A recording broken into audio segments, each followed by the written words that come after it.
All right, the morning show this beautiful Saturday morning is on. How do you do? Welcome to the morning show. It's This Morning Weekend exclusively on Ellen 24/7. My name is Zoe McDarlington Esada. Great to have you.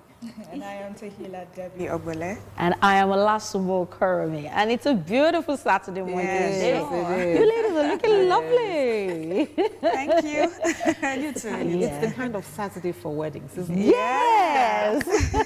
And several other things, Of right? course. So if you do not have a wedding, that's not to say your weekend won't be pleasurable. Exactly. It's just one of those days where you get to, slow down just a little and get to do the things that you don't normally get to do.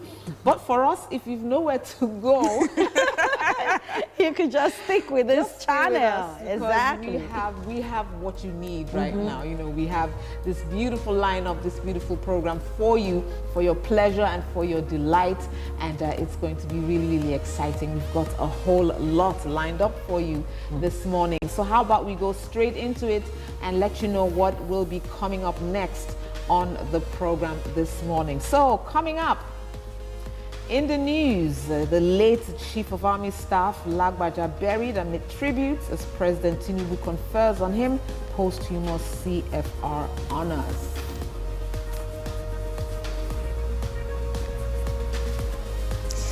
On our Hot Topic segment today, we'll take a look at the subject of adultery and what the law has to say about it. And from Abuja, we pay a visit to a renowned nail technician to explore art of nail technology, a lucrative career choice. And also on the show today, we take a look at how to improve personal branding while maximizing social media.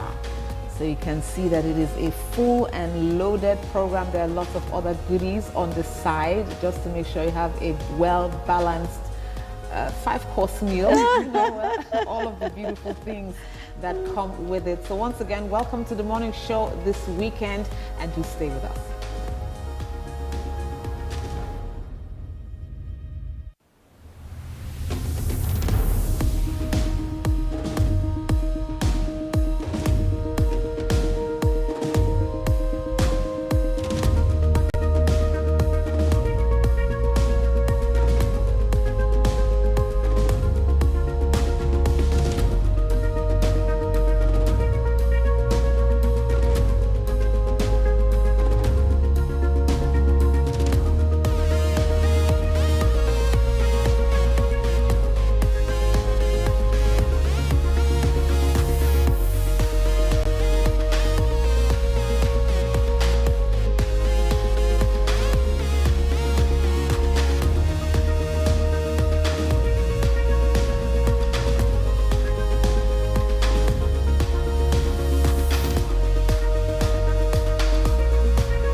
Stay up to date with Ellen 24/7. Ellen 24/7. With news, politics, business, sports, and more on Ellen 24/7. Where the story goes, we go.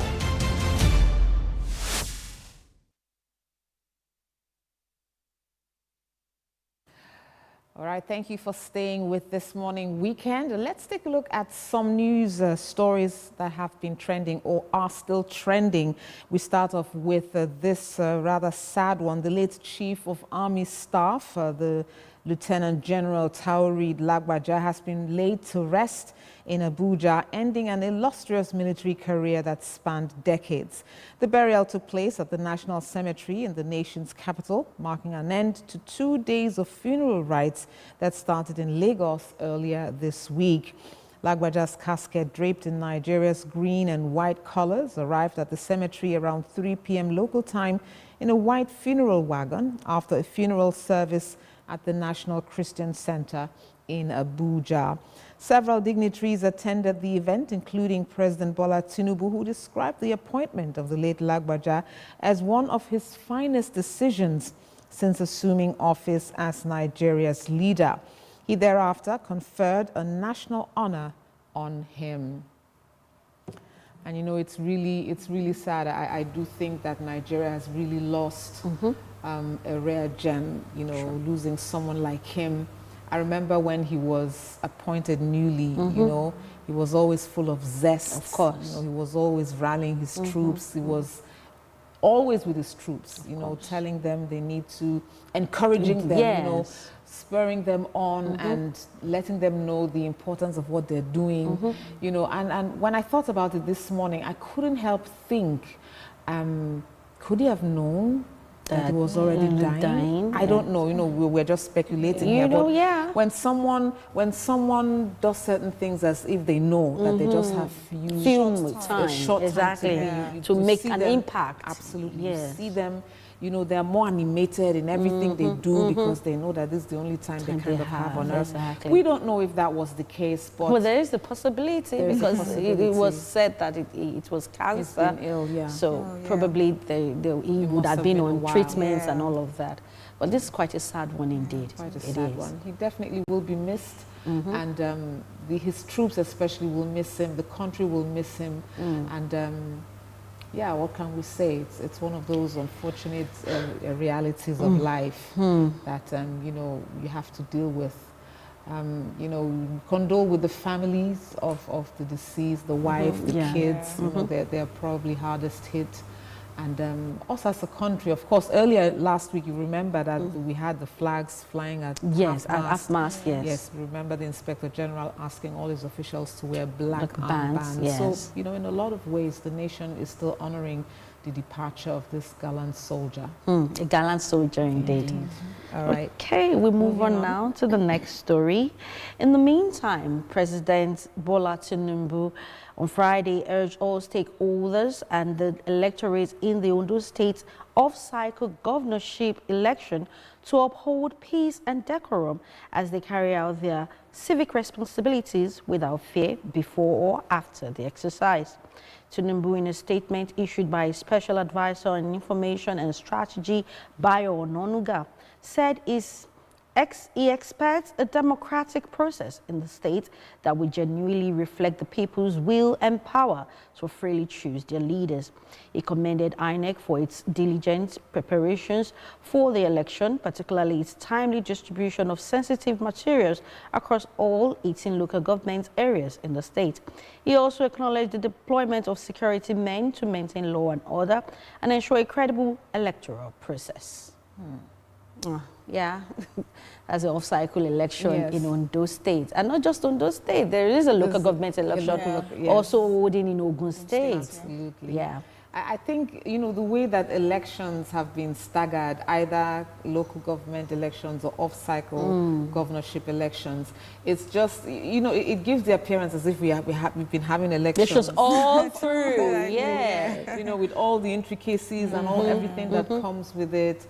Yeah, but the president has said what he has said, and I do think that the people of Ondo State in this instance, it is their state, so they have to make sure that they apply themselves, compose themselves, you know, in the way that they ought to, and just make sure generally, as much as it lies on them, that they have a smooth process. Of course, and a smooth election. Yeah, all right, Debbie, what do we have next? All right, so elsewhere, the Delta State Governor, Sheriff Obori-Vori, has presented the 2025 proposed budget totaling 936 billion naira to the State Assembly. Tagged the budget of fiscal consolidation, it aims to strengthen the state's financial stability while supporting key sectors like education and infrastructure. On the floor of the Edo State House of Assembly, Governor Sharif took center stage presenting a detailed breakdown of the proposed 2025 budget, totaling 936 billion naira.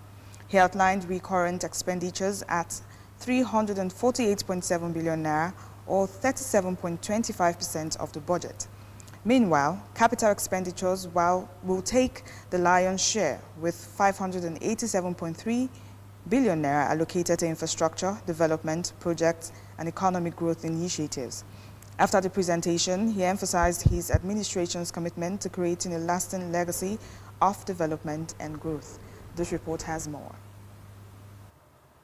The goals set out in this budget, we partner private sectors, empower our people, especially the youth and women, as well as ensure that our civil service is efficient and effective. With the budget we have presented today to the House, a lot of things will change by 2025. And we will see more commissioning of projects because they are already on. All right, the 2025 appropriation bill, and do we call him one of the early birds? Yeah, I guess so. I think every other state governor should follow suit, and even Nigeria as a whole. Yeah. So we'll set the precedent. Yes. I think I did see an article or so at the start of the week or sometime, that the president was being urged to kind of pass the 2025 bill, or at least, get on it. Exactly.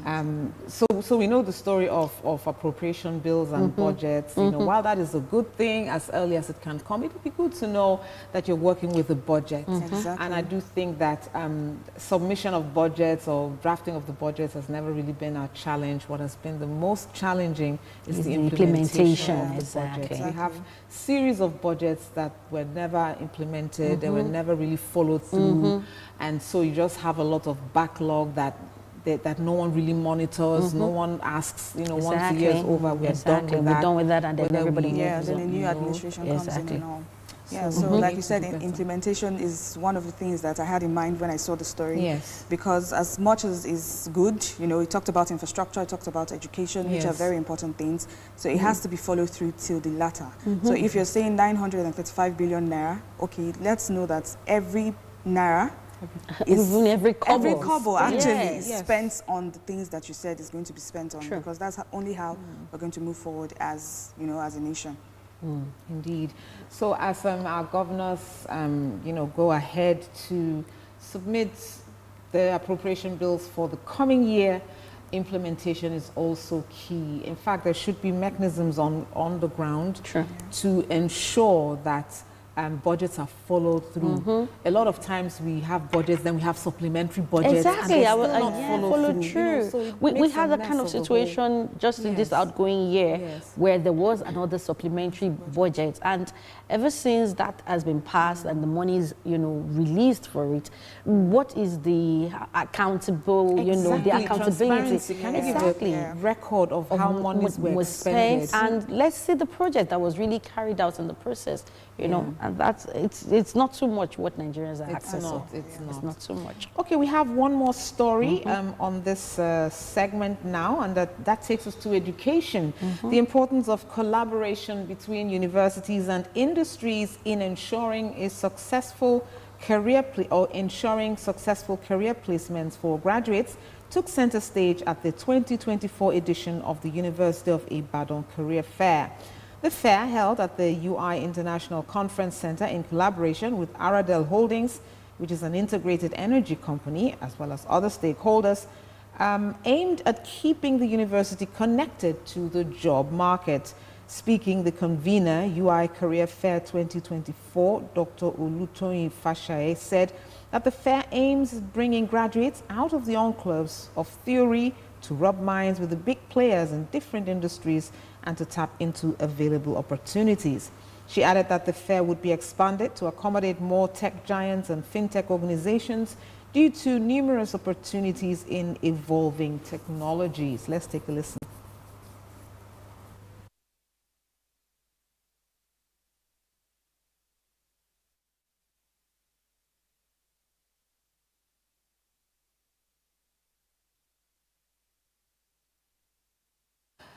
All right, we want to see a whole lot more of that, collaboration between industries, private enterprises, multinational organizations, all of that with institutions of higher learning, tertiary institutions, even before they graduate. It would be nice to have. I think we have a lot of that in Western countries. It's like the industries themselves shopping for bright minds. Yes, exactly. It happens a lot in the West, exactly. Because you do know that what we learn in our schools is not always adequate to now be able to function, optimize in the job market. You find that a lot of industries, a lot of organizations, when they take in people, they still have to do some retraining. Yes. So, and that's not to say that training is not important. I'm only saying that so those trainings could be not a reduced, or let's say you would have had an advantage. They will have an advantage if there's a forum where undergraduates can sort of engage and rub minds with heads of industries, so that if they are looking forward to maybe work in the oil sector or in the fintech sector, as in this case, they'll be able to know. So these are the kind of skills you will require. So if what you've studied in the past 5 years or 4 years, you do not have the skills, you know what to do. What to do, exactly. And then we take a look at it from the employment aspect, because we see lots of graduates, after school, they don't know what else to do. They are home submitting CVs and just lounging about. So if this kind of collaboration can continue in other universities too, graduates can be sure that, okay, after now, I know that I am going to get employed with like this person or that person. So you're not living your life based on, oh, maybe I'm just going to school, maybe if it works, you're sure that, after school, this is the company I want to work in, this is where I want to be and all that. So this kind of collaboration should continue in other universities across the country as well. Of course, very indeed. Important. Very true. Absolutely. Yes. So we want to see more of this. That institutions can borrow a leaf from UI, and if they're not already doing that, it's going to be very much beneficial for your students, and they will be well placed. They would actually have an advantage ahead of others. So copy what is good. Exactly. And do likewise. All right, well, that is the last story that we have on this segment, the news segment. Of course, there's several other things that are trending. So as always, we ask you to stay with LN 24/7 when we will be bringing you our flagship news bulletins, which will be coming a bit later on in the day, and then subsequent bulletins for updates. So do stay with us for all of that. We'll go on a quick break and we will be back with more. Stay with us. Stay up to date with LN 24/7. LN 24/7. With news, politics, business, sports, and more on LN 24/7. Where the story goes, we go.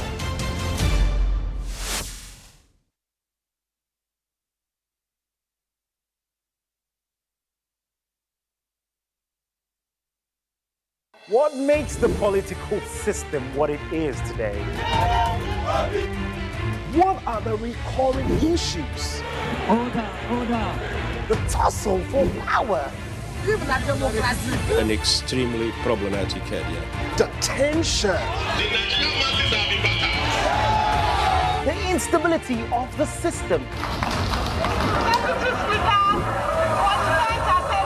Join LN 24/7 as we take you inside the local and international political arena in the world of politics. Apologize for saying that I was corrupt.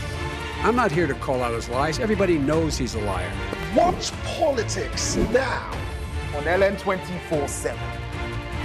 Don't miss Politics Now on LN 24/7.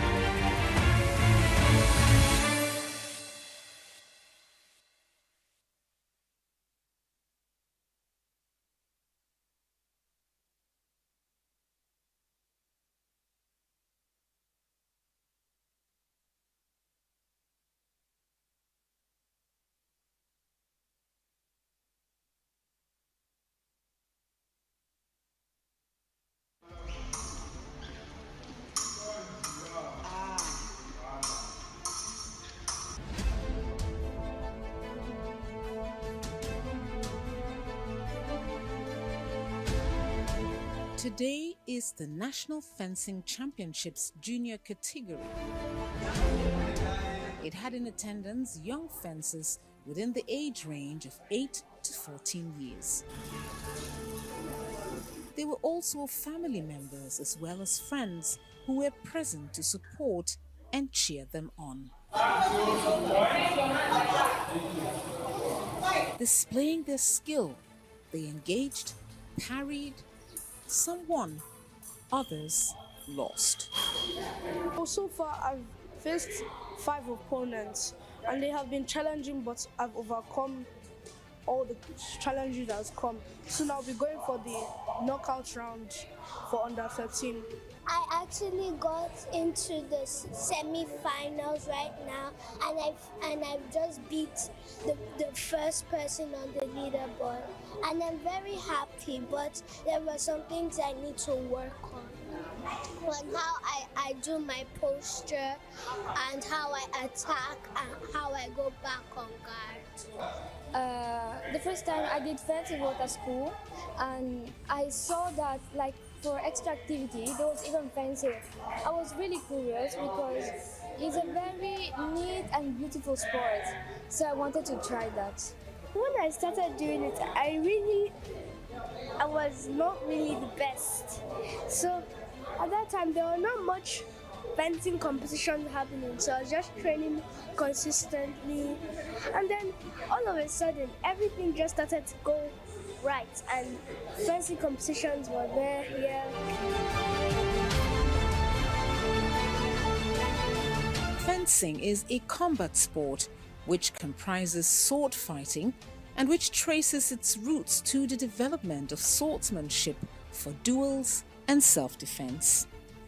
As a word, fencing connotes defending, the act of protecting or keeping something in proper condition. Short for defensing, the word is derived from the Latin word defensa, which means protection. When the word moved into the Old French, it transformed into defense, again meaning to protect. During the 15th century, the English shortened it to fence. The 3 disciplines of modern fencing are the foil, the épée, and the saber, with each discipline using a different kind of blade and employing its own rules. The mechanics of modern fencing originated in the 18th century in an Italian school of fencing of the Renaissance, and under their influence were improved by the French school of fencing.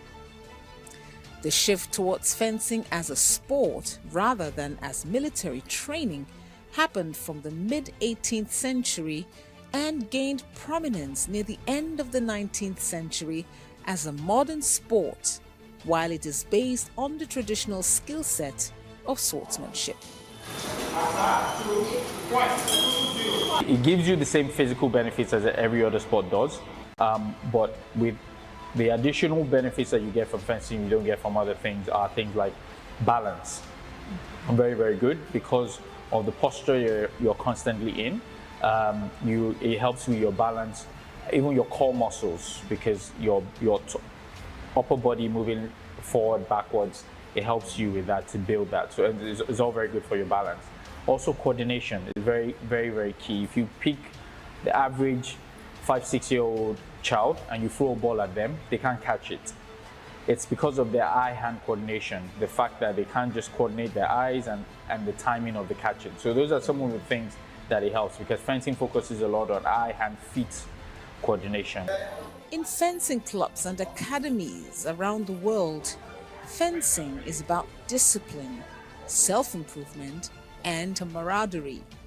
But the reason I really like fencing, I think, is not just about the physical aspect. There's also the mental aspect and also the emotional aspect. So I don't know if you've been watching them fencing. A lot of the kids cry when they lose, cry when they're hit.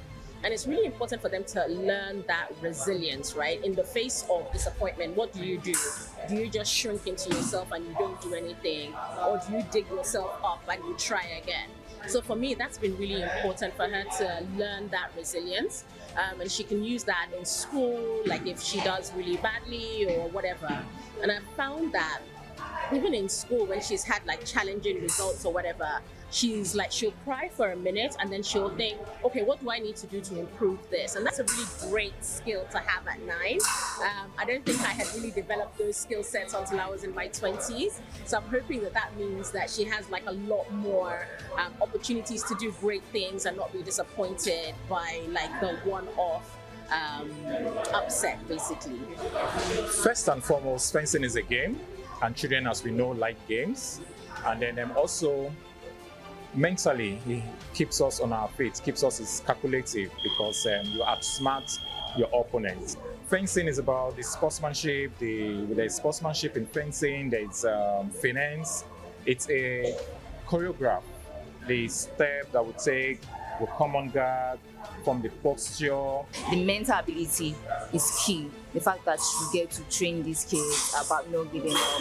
I mean, you see some of the reactions, how to be disciplined, good sportsmanship, not giving up on yourself, regardless whether you're winning or you're not winning. So all these like moral and life skills that fencing teach, got me really interested in it. And I stayed during the years, because I've done this for 6 years now. So during the years, I've seen kids that, or maybe from when they started, they had like a very low level of not just coordination, balance, and able to see them grow and progress. It's really like an achievement for me. And then to see them, like even when you're having competitions, they are doing so well, they are excelling in what they are doing, and everything that you're teaching them, they are able to do it. It's really, really, really, really encouraging. I think fencing is a sport that requires a lot of emotional and physical intelligence. You need to know how to control your body, what to do and what not to do. I think it's a sport that fits my description. I think I would like a sport that will have that kind of requirements. I think it's the best sport. I think since I started fencing, I've gotten a little more calculative. I think before I move, I do things with a little more thought process. So it makes me better at doing things that require intelligence. And also my reflexes are better. So this is called a lamen. So you wear this on the jacket. So it's not for protection. It's just so you can wear it. The very next day, we returned to the Lagos Fencing Club. I personally wanted to learn more and maybe find out if this is a sport that I might be interested in pursuing. We caught up with Ibrahim, a coach and a fencing master at the club. He took his time to tell us more about the sport and eventually gave me my very first fencing lesson. So for saber, let me show you. Okay. So this is called saber. Okay. So the target area is the upper body. So anywhere from the waist up, that includes the hand and all that. It doesn't count. No, this is the target area. Okay. From down, from the waist up, the hand, the head, everywhere. Okay. So anywhere from here doesn't count. Doesn't count. So to get a point for saber, you either you poke or you slash. Okay. So you get your point either by slashing this way or poking. Okay. Okay. So that's saber. Saber. And this is épée.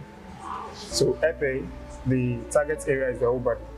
So you can hit anywhere from the toes to the head. Anywhere. So to get your point is by poking.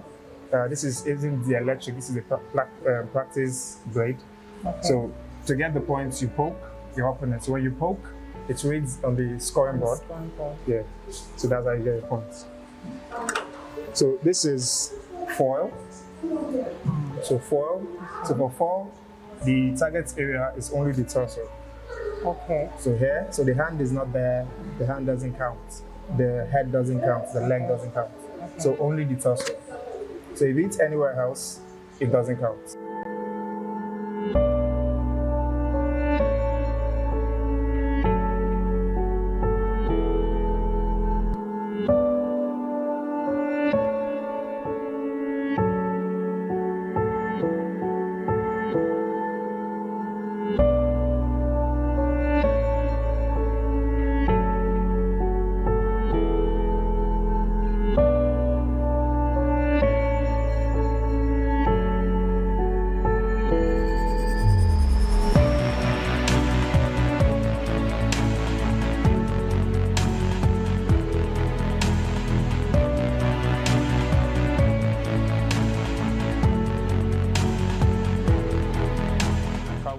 I was fortunate to come across fencing, and I got into the sport there. I was very fortunate to have been coached by the only fencing master in Scotland. I lived in Scotland at the time, and he encouraged me to get into the sport and said I could get into the Commonwealths. A few years down the line, I represented Nigeria at 2 Commonwealths, African Championships, World Championships, and at the time, I was the highest ranked fencer in Britain. And it became something I became really passionate about, and decided that I wanted to come back to Nigeria and grow the sports. I saw a lot of benefits to it, and I felt that the children, or even adults as well, can benefit from the sports, from the disciplines, the contacts, and all the things. And that's how, sort of fencing came into Nigeria. Prior to me, we've had 1 or 2 people that tried to start it. They didn't know much about the sport, but I think it was just, there's a sport coming up, and so we've had 2 presidents before me. And when I came on the scene, they encouraged me to become the president of Nigerian Fencing. They saw the passion that I had for the sport, and the fact that I'd represented Nigeria. I had some experience as well, and they said, okay, I was the right person, and that's how I became the president and started pushing and chairing it. The response in Nigeria, I think with sports in general, because of how sports is in the industry, it has many challenges. I think there are other countries that if we're doing the same thing, those other countries would have gone further a lot quicker. But we don't have the finance that we need, and people also accepting the sport. In terms of acceptance, though, I will say there's been a good acceptance. Sports has grown. We were once featured on a major international channel as the fastest growing fencing nation in Africa. And so we made a lot of progress. There's been a lot of traction.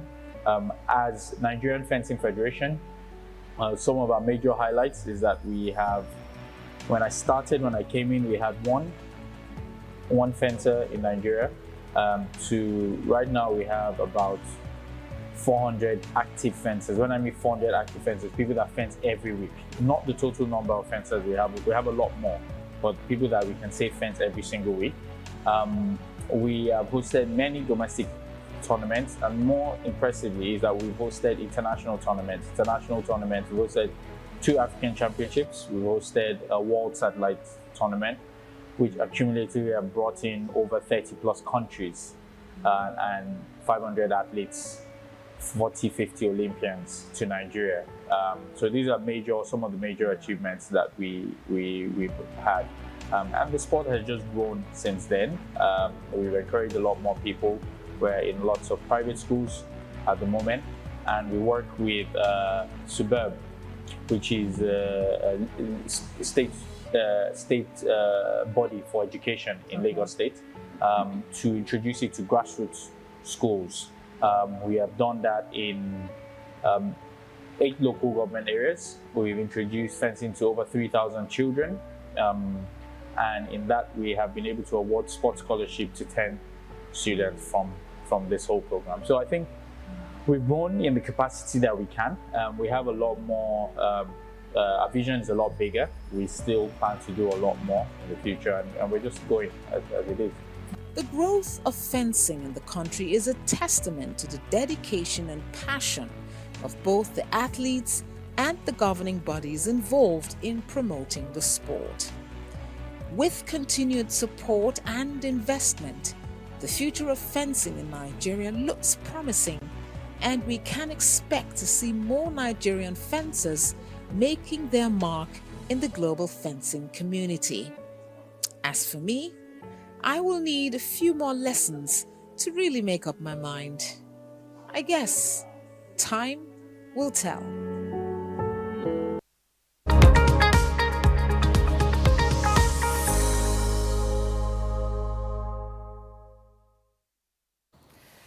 All right, exploring the art of fencing as a competitive sport, maybe a hobby, you know, however you want to see it. But then, yeah, you will need to sort of really try it and see if it's something that you will consider doing. But that's for that feature. If you're just joining, you're watching This Morning Weekend, and we are at the point where we get to have very, very insightful and interesting discussions. And today, our discussion will border on adultery. Let that sink first. So we're going to be exploring legal perspectives on the issue, on the subject of adultery. Now, adultery is often considered as old as love itself, and is one of those topics that sort of sparks fiery debates and intense emotions. Adultery has been explored in literature, discussed in law, and condemned or forgiven across culture. And yet, the legal view on adultery varies widely around the world. So today we're going to be diving into the intriguing details of adultery, not just as a personal or moral issue, but through a legal lens. What does the law exactly say? Is there room for legal justice in matters of the heart? This is what we will be looking at. So here are our talking points for today. Our talking points, we're going to be looking at adultery in law, the historical context, and current status. We also will be considering implications of adultery in divorce and family law, and we are going to be looking at gender dynamics in the application of adultery law. So if it is it different for when a man, it applies to a man or a woman, those kinds of things. We are going to be looking at that. We do have a poll that I would love for us to take a look at quickly. And you can head on over to our social media handle on X. It's at Ellen24_7 to share your thoughts. SB? And yes, they did share their thoughts. Do you think stricter laws should be enforced against adultery? We have 67% say yes, stricter laws. And then we have 33% say no, it's private. And 0% only marriage, and then 0% unsure. Okay. So you can see where the people are swaying to us. Yes, okay. There must be stricter laws. For this poll. Well, of course, people have different opinions, views based on the information that they have. So joining us to discuss this topic this morning, we've got Agatha Chikodi McMado, Esquire. She's a legal practitioner with over a decade of experience as a barrister and a solicitor of the Federal Republic of Nigeria. She's the founder of Agatha Legal, which is a successful law firm which provides comprehensive business formation and legal services for both foreign individuals and corporate organizations. And Agatha's passion is to ensure that businesses, individuals, and organizations are legally compliant and duly protected by law. And this is why she is, you know, very, very well suited for today's topic that we are going to be discussing. Good morning, and thank you very much for coming on the program today. Good morning, Barrister. Good morning, ladies. Happy weekend. Thank you for having me. Thank you for being here. Okay, so do remember also that at some point, not yet, you know, so let's have some time to lay the foundation for our discussion, but we will be opening the phone lines, and you can call us for any question or any contribution as well. But let's start from the very beginning. I think to get for some context and for the sake of the discussion, let's define what adultery is so we don't just assume everybody knows. In the context of this discussion, what exactly is adultery? Can we define it, and you know how that subject has been treated in different by different kinds of law? Okay, very well. Adultery is said to be when a man, either a man or woman in a marriage relationship, engages in sexual intercourse with a third party outside their matrimonial home. So it's deemed to be adultery. Even from the poll conducted, it shows that adultery is morally wrong, is frowned against.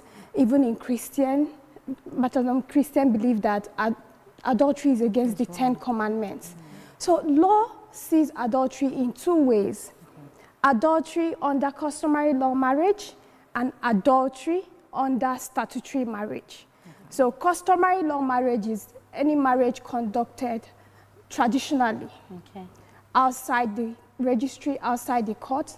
Some people don't even know that wedding in any unrecognized or unlicensed institution is deemed to be a customary law marriage, when a marriage is not a marriage conducted statutorily. So in customary law marriage, adultery, a woman cannot be said that adultery has been committed against her. In customary law? In customary law. So a woman cannot claim that there is an adultery against her. A woman is not said to be heard saying that an adultery was done, because customary law naturally promotes polygamy. Okay. So even in cases whereby a woman in a customary law marriage claims that, oh, there's an adultery, the man can easily say, oh, I intend to marry this person. Okay. I intend to marry her. And the law will say, yes, you have the right under customary law to marry this person. So the woman does not have a voice. That's where we know that some traditional laws are obnoxious to natural justice, equity, and good conscience. And some traditional law forbids women having a voice. So it's deemed to be that is a man's word. Now, a man can claim that a woman committed adultery under customary law. Wow. And that would be a ground for him. So one can say it's unjust, it's not fair, it's against natural justice, equity, and good conscience. So there are so many cases, plethora of cases under customary law, and the law just simply frowned at the woman and said, you don't have to claim this. But there are rare cases whereby a woman under customary law can prove that a man committed adultery. And that case is where that adultery is said to be done against the woman's family.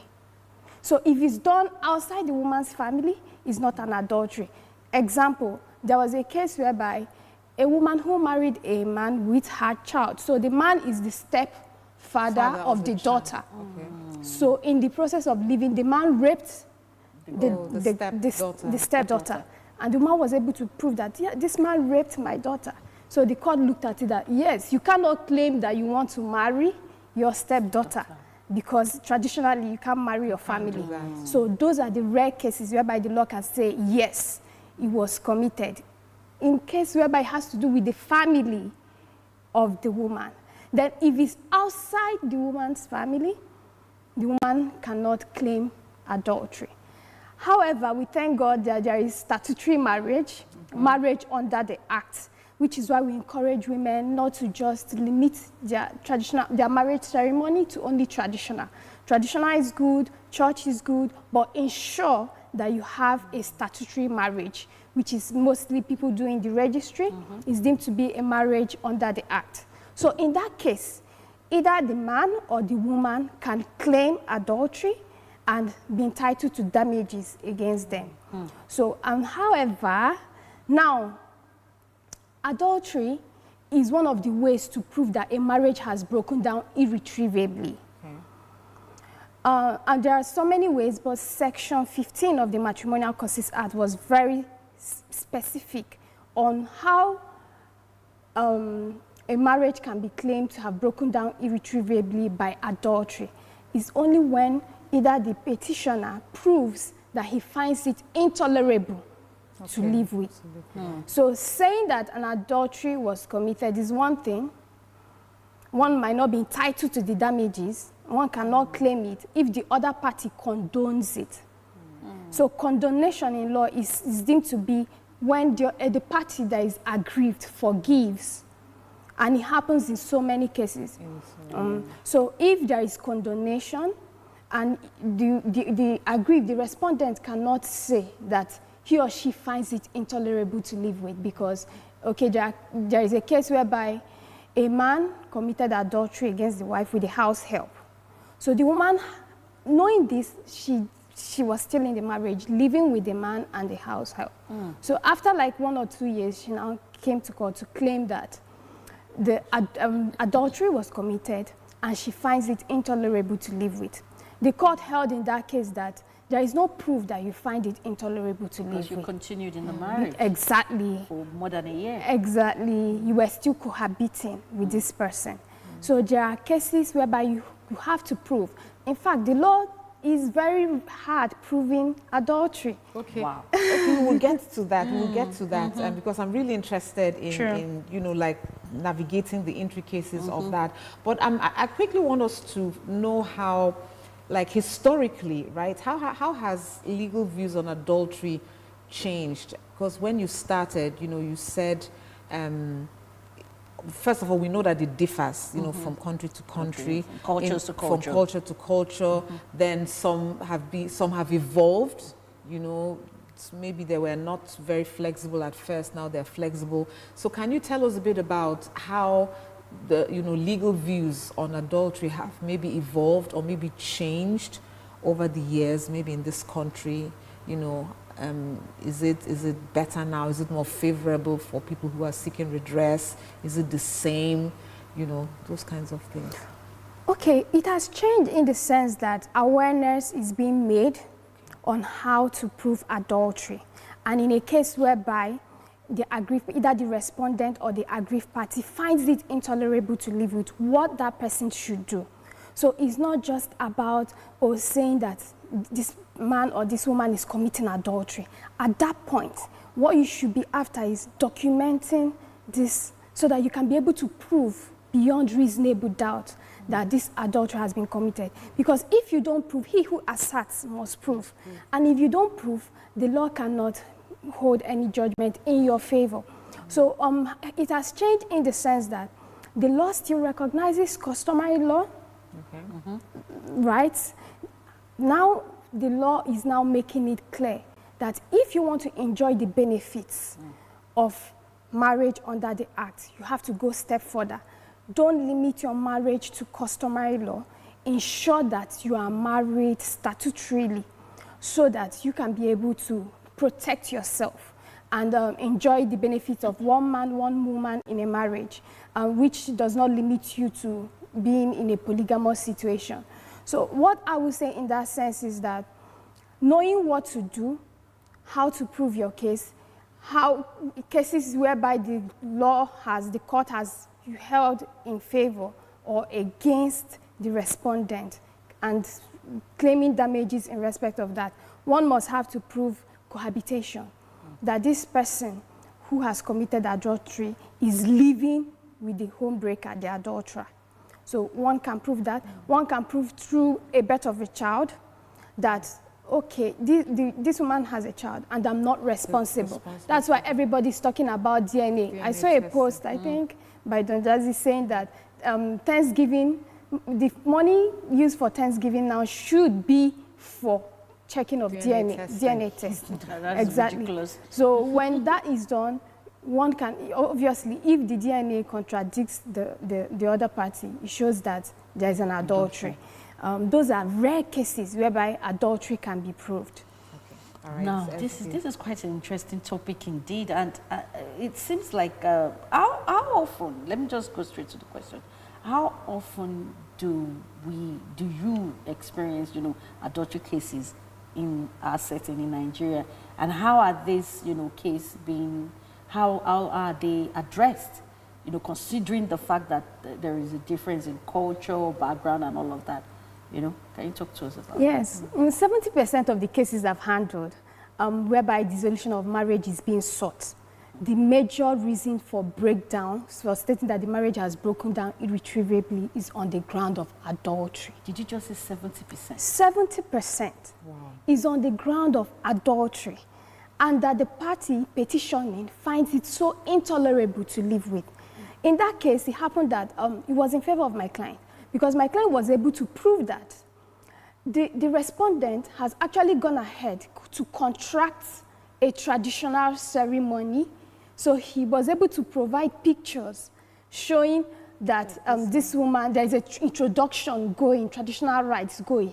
Then the court could not close its eyes on the fact that this has proven beyond reasonable doubt that adultery was committed. And the marriage was already like a statutory marriage, right? It was a statutory marriage. Because if it was a customary marriage, that would have... If it was a customary marriage, the woman does not have a say. The woman does not have a say in that. But this is a statutory marriage. So the court, and in the process of filing it, you must cite the adulterer. The adulterer must be cited as a respondent. What do you mean cite?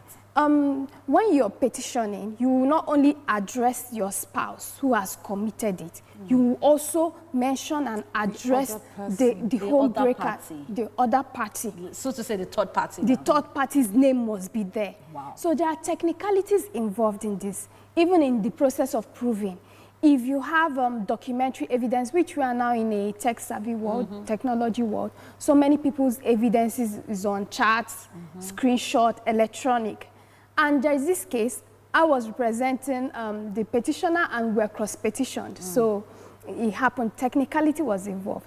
I was representing the woman, and the man claimed that the woman committed adultery.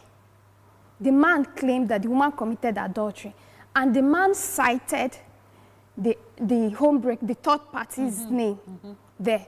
But the technicality involved is, in the process of service, you know, our paperwork, he wasn't able to prove that that third party was served an acknowledgement of receipt of the court papers duly documented by the sheriff. He wasn't able to prove that. And he had a very good case, because in this case, he had pictures of them in the beach, you know, flirting, romancing. He had screenshots of charts showing the woman saying, "My love, the other night was so memorable." You know, mentioning all those. He had the screenshots of that. He had also the screenshots in this case of, like I told you, that there was an introduction. I was the lawyer for the defendant, the respondent. So he showed that. But the man, in his own case, committed a whole lot of blunders because he was domestically abusive. He was domestic. Yes, that's another case against it. That's how I won the case. So when he was able to show all those documentary evidence, there is what they call certificate of compliance in law. Certificate of compliance is stating that these evidences are generated electronically, and I'm swearing affidavit as to the truthfulness, authenticity, and correctness of all stated here. He didn't present that.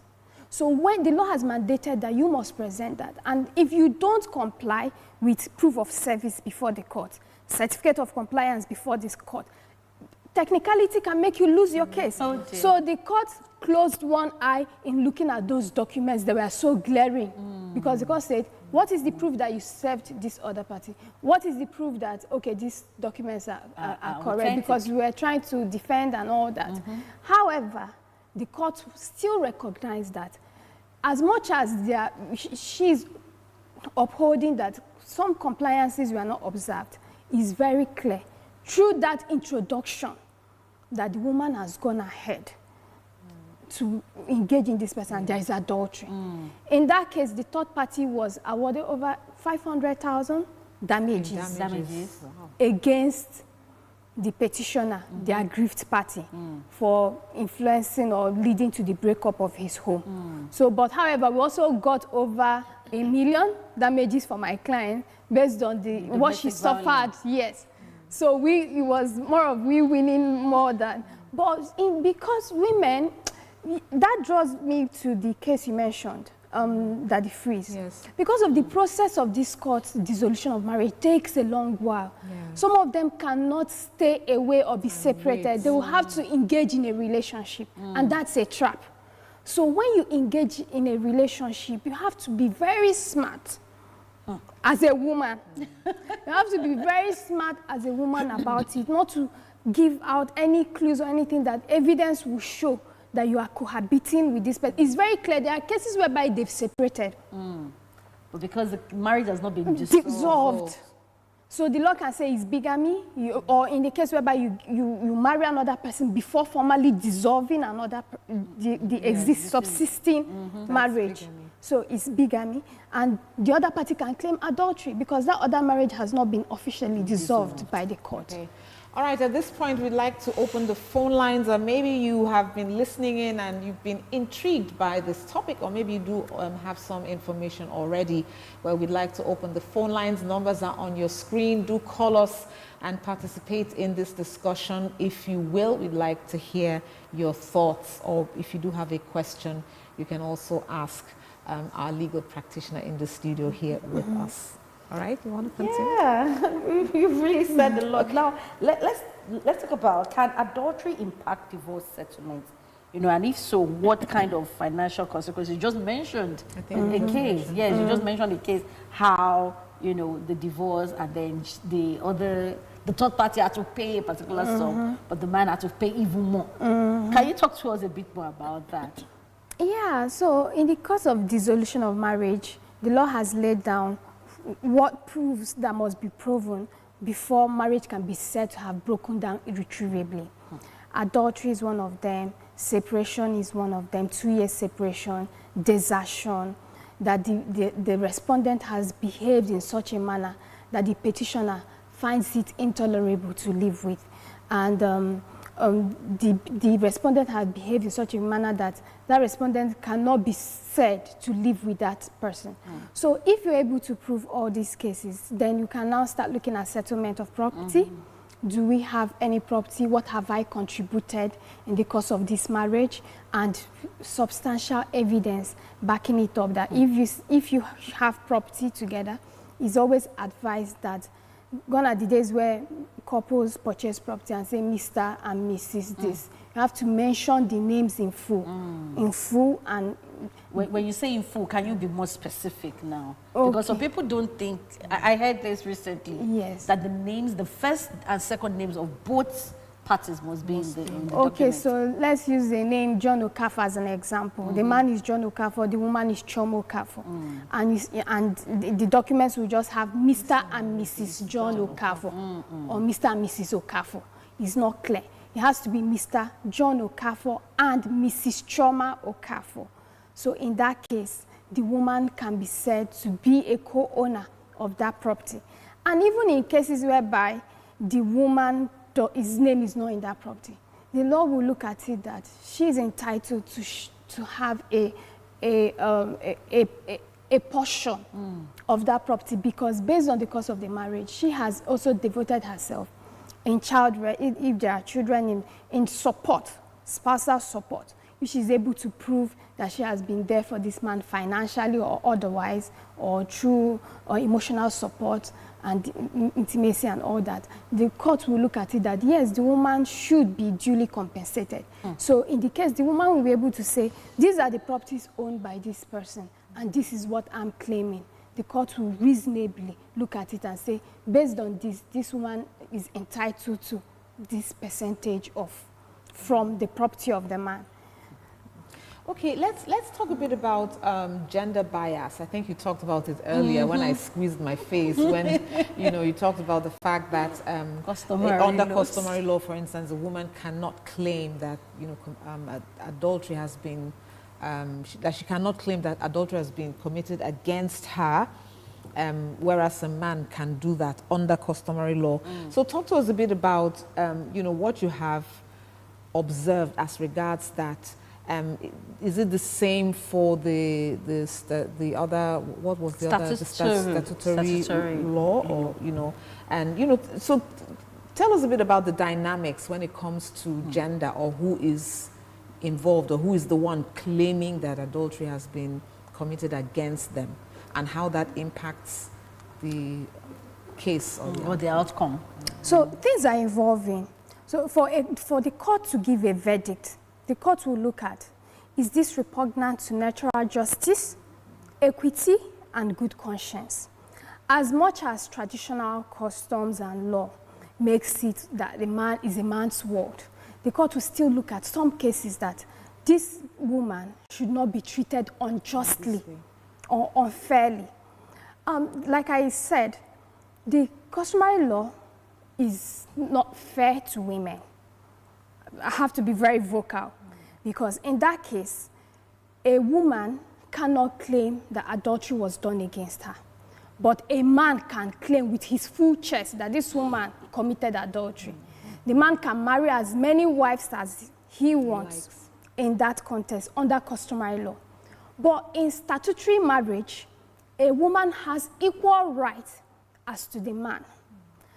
The woman can claim damages when she proves beyond reasonable doubt that adultery was committed against her. And aside proving, she must also prove that she finds it intolerable to live with. Because so many women believe that, oh, a man must cheat. I can never leave my marriage. I can't leave my marriage if he commits adultery, and she will still be there suffering. In that case, the law cannot come to help her to say, oh, adultery was committed against you. The law cannot help her because she condones it. There is a condonation there. She accepts it. She is living with it. It's a contract. So the law cannot rescue or help her. And there is also a case whereby a man will say, I cannot leave my wife even if she cheats on me. I don't know if you saw that post by P2B saying in a podcast, P2B said something like that, there is nothing my wife will do for me to leave her. What will she do? What will she do? Is it, even if she cheats, she's doing herself. So there are some men that have that ideology, that opinion. The law cannot come and dissolve the marriage because they condone it, they are ready to live with it. They don't find it intolerable. So that intolerability must be proven in adultery. Otherwise, the law doesn't have any business with adultery. As much as it's morally wrong, it is morally wrong, religiously wrong in every ramification. But the law is blind and faces justice. So the only way the law and the court can come in and give verdict or punishment or give damages against the aggrieved party is if the party says, I cannot live with this. I find it intolerable to live with this. So there is a popular case of a man engaging in promiscuity all over the internet. And if the woman comes and says, I don't mind, he's my husband, the law cannot help as much as it's morally wrong. Yes. So you must, the petitioner must have to prove that I find it intolerable to live with this. And proving it is what I will advise. I advise people, if you want to claim these damages, if you want to be entitled to whatever compensation based on, adultery it breaks a home. The man can or the woman can say, because of this situation, I've been psychologically affected. My feelings have been, damaged beyond repair and all. So apart from that, the man can now be able to state that this adultery really happened. And if you're able to prove that you caught these people red-handed, maybe coming out from the hotel room, or you caught them, something like that, cohabitation, chats, picture evidences and all. Introduction, marriage, engaging in marriage without formally dissolving in order are ways to prove beyond reasonable doubt that adultery has been committed. And in that case, the law will come in to help you. First, by saying that this marriage has broken down irretrievably based on adultery, and that the petitioner finds it intolerable to live with, and the court will now award punishment to that third party who is deemed to be the home breaker and the cause why this marriage was broken down. Interesting. What are your thoughts on that? Okay, let me ask one more before I let Sumbo also continue. So we talked about gender bias, right? What's your opinion on fault-based divorces in adultery cases, or do you believe that they are fair or outdated? Like maybe when the man says, maybe the man was caught in adultery and he says it's the woman's fault, she's not giving me my conjugal rights, or maybe there's a situation, right? And the man says, well, based on that, maybe the woman had an accident or is sick, and for some, because in her condition she's no longer able to tend to the man. And so the man says, it's your fault. You know, you were the one that pushed me into doing this. You know, what are your thoughts? Does the law have anything to say on that? Like, Okay, is there are a dynamics about it, because there are cases whereby, like I said, in the case I handled, the man was committing domestic abuse against this woman. He almost killed her. He's always beating her up every day, behaving in such a manner that the petitioner cannot be expected to live with this person. So, the woman, in the process of confiding in someone outside marriage, now had to engage in a relationship. So that other man, he who comes to equity must come with clean hands. You cannot come and tell the court that this person committed adultery if you know that the other party has contributed in such a manner that the other party, the behavior has behaved in such a way that the other party cannot be expected to live with it. The court will weigh it, we look at it. So in my own case, the court weighed the two sides and said, oh, this woman has been abused, battered mentally, emotionally, even to the extent of threat to her life and all that. So how can you come and claim adultery after this? So the court will weigh the two and try to balance and give verdict accordingly. Very interesting. But then again, you know, if you come from that angle, yeah, domestic violence. But what about the instance Zoe just gave? Maybe the woman is not able to perform, you know, in conjugal rights, and the man goes out to you know. Okay, why wouldn't the woman? Would that be an exception under the law? Yeah. The law is not very bold or clear on exception. There is no exception to adultery. However, the communication must be clear. If the woman medically is not able to perform her conjugal, there should be communication between the parties. And if the other party finds it that he or she cannot live with it, then the marriage should be dissolved. Legally dissolved. So he shouldn't emotionally start destroying the other party by going to commit adultery outside and claiming that is an exception when there is no understanding or the other party being able to tolerate it. So tolerability is the main word. Key word. Caveat here. Yeah. Now, let's say, in your experience, how does proving adultery in court typically affect the outcome of a case? In my experience, it's all about dissolving the marriage.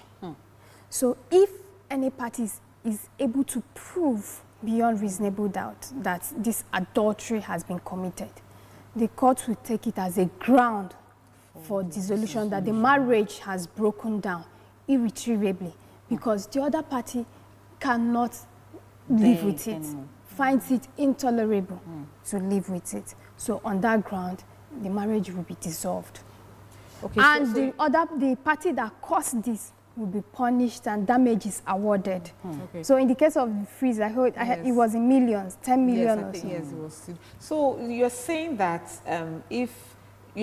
in most cases, proving adultery will always lead to a dissolution of the marriage. Have you ever experienced a situation where the person who was suing didn't really want a dissolution? He just wanted the other party to be punished, or he or she wanted the other party to stop what they were doing. I don't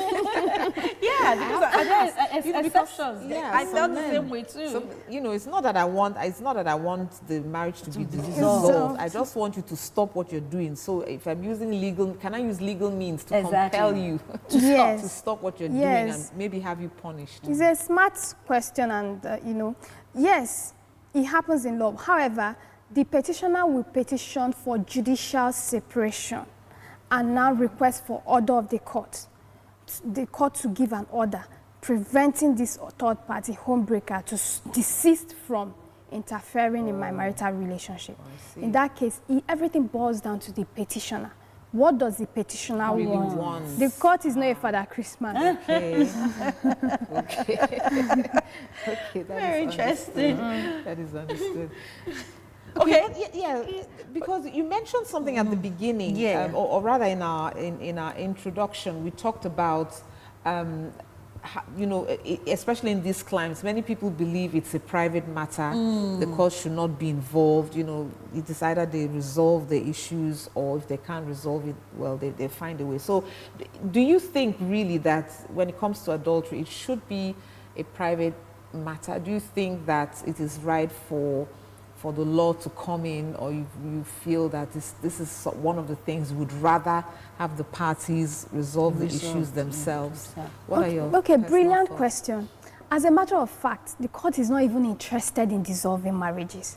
Okay. So the first thing they do when a matter comes is that they advise the lawyers to engage in case management conference. Before you come, advise your client that there are ways to resolving this. Yes. You can explore alternative dispute resolution mechanism.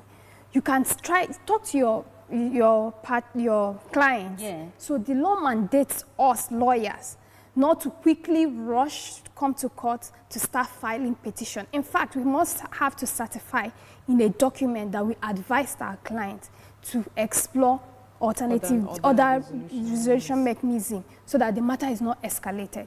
So, but in these cases, when they come, they are bent on asking the court, petitioning for dissolution of marriage. In that case, the solicitor is subject to the instruction of the client.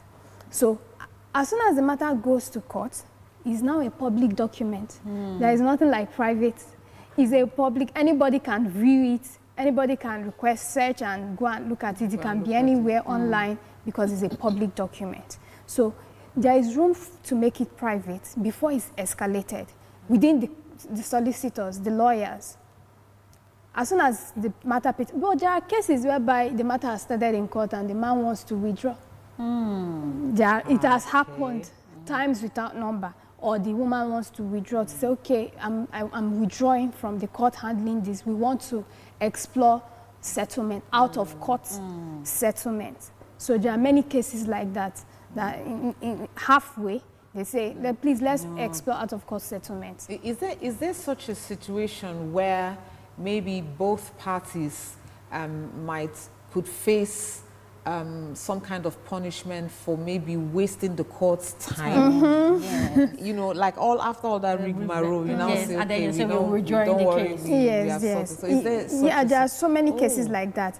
If the parties do not conduct themselves properly, the judge can first of all strike it out for want of diligent prosecution, because the parties have behaved in such a way that you can see they're not serious in pursuing their case. So they can strike it out. Then in the case whereby the other party is using delay strategy to not do what he or she is supposed to do, and whenever he or she appears in court, he will be taking excuses. The court can award costs as using the discretion to award the costs as punishment now. Yes, and by doing that, the party will sit up and either withdraw or do the right thing. Now, do you think the feminist movement has, somehow, had an influence on what is happening in our climes these days when it comes to marriage, adultery, dissolution, and all of that? Do you think, this feminist idea that, I don't have to take any crap from any man and all of that, do you think it has a way of, has it influenced, marriage and dissolution, so to say? Yes, I think so. I think it has influenced. Is it in a positive way or negative way? In a very positive way. Okay. Because gone are the days where they say a woman's education ends in the kitchen and is a woman's world. They ask women, what are you bringing? It's a man's world. Thank you. It's a man's world. They ask women, what are you bringing to the table? And this is a woman that may be giving birth to 2 or 3 kids, putting her life on the line in the process of giving birth to those children, and they still ask, what are you bringing to? So I believe that this feminism movement has helped in a great way, because most of the cases that come to us, they are always statutory marriages. So they are now telling the spouse, I'm not going to be limited to traditional marriage. We must, yes. So it's more like an awareness. Awareness. In that case, they know that we have equal rights So we are equal before the law.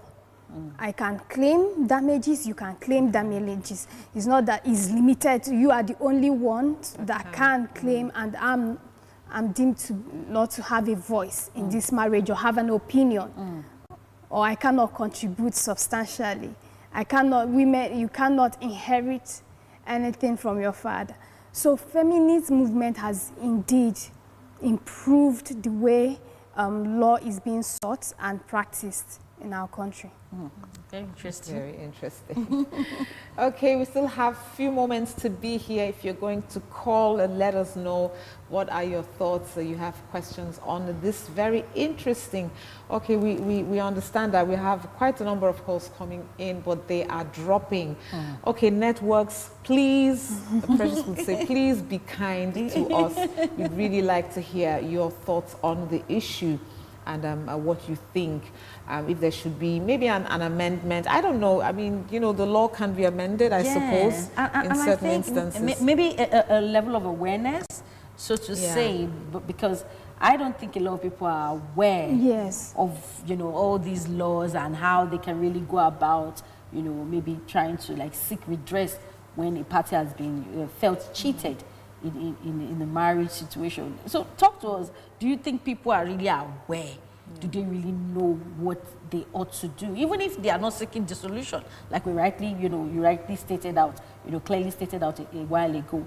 You know, if a party in a marriage is found to be committing adultery, what really should the other party do, and to seek redress? Do you think they have enough information about that?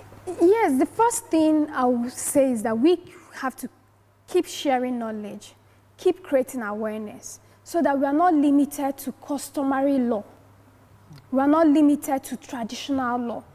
So it's only when we limit ourselves in the course of that marriage to traditional law that we cannot have a voice. So we have to start telling our girls, oh, traditional law does not protect you as a woman. You mean traditional marriage? Traditional marriage, customary law marriage does not protect you as a woman. So you shouldn't only engage in customary law marriage. You should also take a step further and ensure that your marriage is a statutory marriage and you have the license. So that's where we have to start from. When they do that, then they can now have a voice in their marriage to say, oh, when an adultery is being committed against me, I cannot live with this. I find it intolerable to live with it. The law will listen to you and say, yes, you have a right. And you can claim damages and compensation for all that you have suffered in this marriage.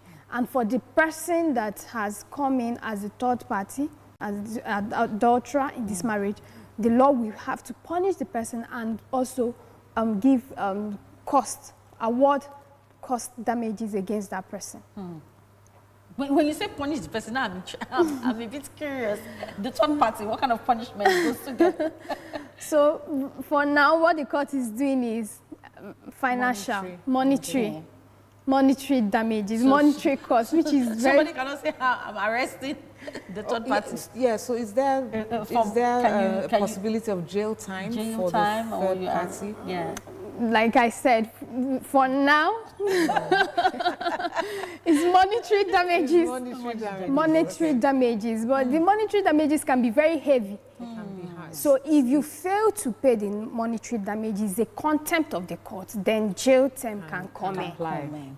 So if the court say pay 20 million, pay 50 million, and you don't pay, that is contempt. The court can now jail you pending when you pay. So jail term can come in. Okay, but can the other party appeal that particular punishment? No, because it's not in her power anymore. Okay. The only way she can pay for the other party. It's not, the court has given judgment and the order of the court must be obeyed. No, I mean the person on whom that punishment is meted out on. Okay, can appeal. Can the person appeal that? Of course, you know that until it gets to the Supreme Court. Okay, it can be. Until it gets to the Supreme Court. So that's the final. That's a whole lot of money in legal fees. Yes, exactly, actually. So think about it. Yes, think about it carefully. Think about it. And saying that,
take action against these men. Because one, they are considering their children. Their children, They are financial considering And then the investment, they've put their time, their energy, their years into building a home, and then you expect them to just jet off like that. And because they are not taking this opportunity, they are not fighting for it, and that's why there is increase in men taking advantage and keep committing adultery. So the question now is, the men themselves, are they not aware there are legal consequences for these actions that they've been taking? I believe they are aware, but they are relying on customary protection. Okay. So many of them know their protection under customary law. So based on that, they try to, look down on the statutory laws. However, when women are bold enough to start taking legal action against men that commit adultery and claim damages, it will start sending out messages to these men that your wife has a say and she can sue you and you pay heavily with the adulterer. So, however, in most cases, why it keeps happening is like the order of the day is that women still cohabit in these marriages, and once they are living with it, the law takes it that they can tolerate it. Okay, now the question now again is, you say cohabit, they live with it. The man is caught and the man comes to beg and is apologizing, is promising heaven and earth, it will never happen again. And of course, out of the love and a sacrifice, she agrees. Does that make it like, okay, that's why she cohabited or she agreed to, to continue in the marriage? Does it still not make it like, okay, when she now later wants to sue, if the man continues in that same act, it still makes it null and void for her? Okay, good. He said if he continues, in this case as a solicitor, I would say document all this. Document it that this happened at a particular time. He begged and it kept happening. So this person is fond of committing adultery. So the law cannot say you condoned, you forgave him, that there is condonation, because the act keeps coming in and that party finds it intolerable to live with. So documenting this adultery is paramount. Because there are cases that people just call me, he's committed adultery. I said, can you prove it? I don't, he called, he was on the phone. I said, you have to focus on proving this. Because you can't go to court and say, the court deals with documentation. It does not deal with hearsay. Prove beyond reasonable doubt. Yes, for it to be admissible. And apart from having this documentary, your lawyer also has a role to play to ensure that technicality does not kick off the evidence from the courts. Very interesting. In rounding off this this discussion, I want you to address the audience. Like some kind of final thoughts for this discussion. What would you tell the viewer watching? What do you want them to know? It is unfortunate, that a lot of people under the statutory law, they don't see as it a big deal in breaking marital vows and all of that.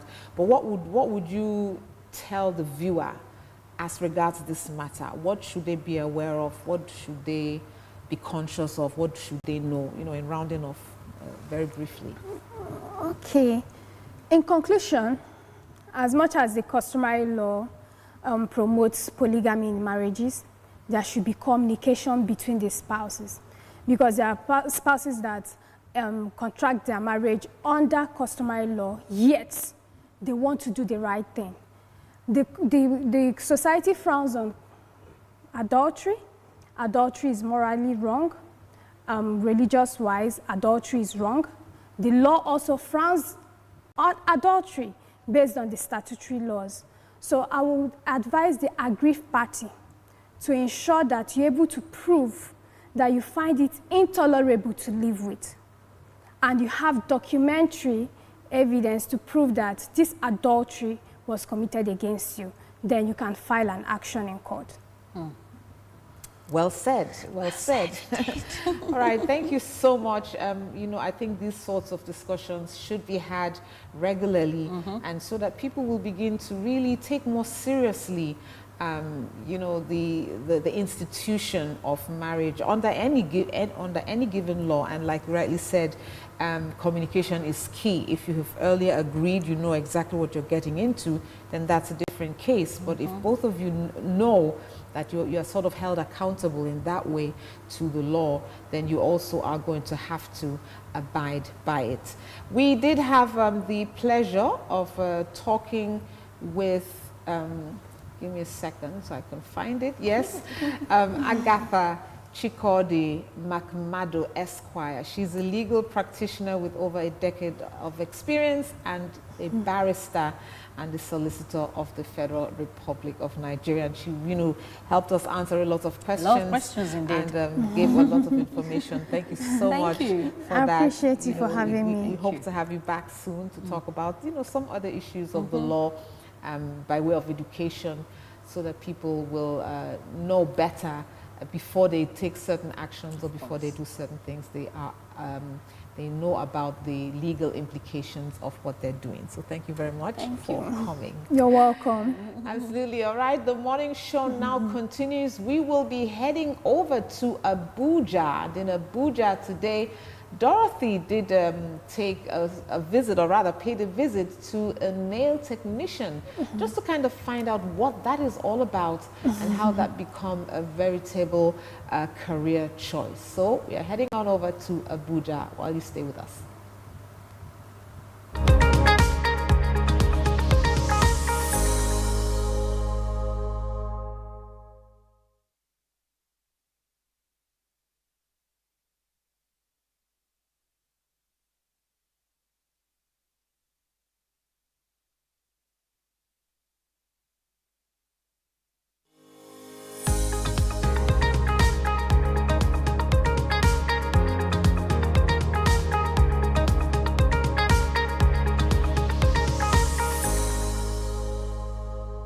The world is becoming a fast-paced one, especially when it comes to beauty and aesthetics. Now, for beauty, we could look at things like the nail technology that comes with miniature, creations. It's a lot more technical than you can imagine, but today we are going to be exploring the beauty of the nail technology as an art and why people actually go into it for business or for pleasure.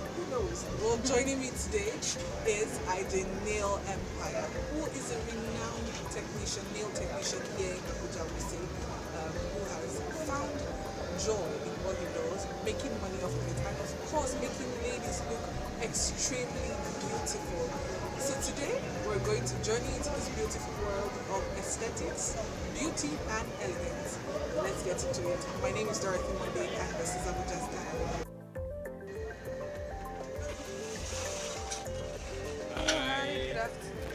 Welcome. Thank you. So happy. Welcome to IJ Beauty Empire. This is a house where we make ladies fine in Abuja. We are one of the surest Abuja nail club. I'm highly happy to see you people. I'm glad that you're around. I'm so excited to see you. Welcome here.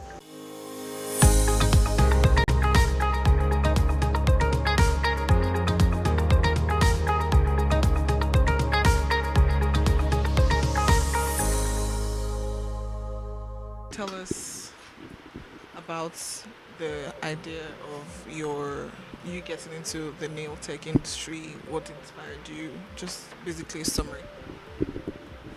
Okay. Welcome you all. Thank you so much for this privilege. This is IJ Beauty Empire. I'm so glad to have this platform to tell you people our growth so far in the beauty industry. This is me here. We've been in this journey for quite some time, like 10 years, if not 11 years. But what inspired me really is nothing more but art. I love craft, I love creativity. So I ventured into it because I love creating different styles and all.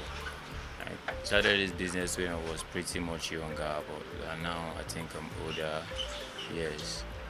Yeah, I served a lot of people coming up, but thank God I have a privilege of having my own empire today. This is my firm, my own business I'm running. Beauty industry is actually a very big, wild industry for everybody to explore. You could venture it if you want, but if you don't have passion, I would never advise you to venture it because it's quite tedious. But if you have passion, like you have passion for creativity, art, you have the patience, the zeal to excel in it, I pray, I know you'll do well, you could venture it. But then it's a consistent thing. It's not something you start and stop. If you start, you just need to keep doing it, you keep upgrading, and that's how we've been upgrading over the years to keep getting better and better to dates, and we still keep learning. We don't stop learning in the beauty industry because it's a broad, wide act. You just keep learning and getting perfect by the day till you become whoever you want to. It's actually a career, and I'm on it already. So you're someone who does nails not just for the ordinary girl, but also for celebrities and all. I mean, we've gone through your page and seen the kind of work you do. What would you say are your major demands when it comes to nail types? Do you get demands for acrylic, normal nails? What kind of nails do you venture in? Well, in nail business, we are versatile. Yeah, we're versatile. We venture into different types of nails. I'm not specified in one. I do all nail types. Yes, when it comes to nails, we create and recreate. We explore. In fact, I am a nail inspo. I've grown to that extent that I'm a nail inspo to so many others, the upcoming ones. They look up to us because we've been creating over years, right? Yeah. So in nail, we do acrylic, polygel, biab nails. Just mention them. Pedicure. I'm strictly on nails. I don't do any other thing aside nails. So yeah, we've grown to that far that yes, we are not nail inspo. We inspire others to create more, and we do to recreate as well. Okay, so what would you say is your biggest challenge when it comes to the art of making nails? Which nail would you say gives you more of the challenge when you're trying to do it? Funny as it is right now, I basically don't have a challenge when it comes to making nails now. It depends on the clients I'm handling. Whatever nails that come my way right now, I deliver it, right? I make sure I deliver. But it depends. My most challenges is most times clientele. Most times we come across difficult clients and we come across easy ones. But being a professional, I think being a professional is an art for you to be able to manage your clients and deliver a good work for the person. That's all. Okay, so let's talk about money. Would you say the art of nail tech is profitable for you, or would you say that it's something? Would you say that it's something that is lucrative as a business that other people should venture in? Before we even talk about the price tags for your nails, so would you say it's a lucrative business that gives profits? Beauty business is a multi-billion business all over the world. It's a very lucrative business for the young youths. I will advise anyone to venture. But before venturing into a beauty business, you should have a passion for it because it's a tedious job.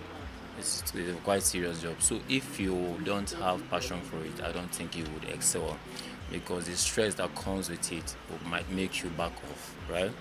But if you have passion for it, I bet you will grow. And I urge every young one who have passion for beauty to venture into it because it's actually very profitable. The money doesn't come in huge, but it's a slow and steady thing. Yes, you grow at a pace. So it's not a business that you come, you just want to hit the money and go. No, we render services. Do you understand? So while rendering services, the money comes in at a pace. It doesn't come boom. Yeah. Okay, so before we talk about your price tag, I understand that sometimes you have to go through a course to learn this. So did you at any point in time go through a training process to know how to do this, or it was something that you practiced on your own and started doing it and started making money out of it? In no business in our industry, Some people say it's self-taught, and I don't believe in a self-taught. You can be a professional. There's some skill. In fact, in every skills, you need somebody to guide you through. You understand? Learning on your own can never make you stand out. Some people feel they can, but I don't believe that. There's some hidden skills that you need as professional to put you through, so it will be easy for you. You understand? So at every point in time, you need to learn from somebody. I was trained. I was basically trained, and I was trained by a white man in my former spa where I worked. Yeah. So from there, I did not learn just from him. After training me, I've been traveling, I've been seeing different hands, so I just keep upgrading till date. Yes, I get experiences from different masters, but I had only one master who brushed me up. Alright, so let's talk about location, Joe. Like getting a good environment to start up your business. Was it a challenge for you looking at the fact that, okay, you're at Banex, we say, this is like almost the central area of Abuja, so definitely you believe that this is a good spot to have a business like this. So would you say the location of your business is what has also helped you one way or the other to get customers? In our business, I think location matters.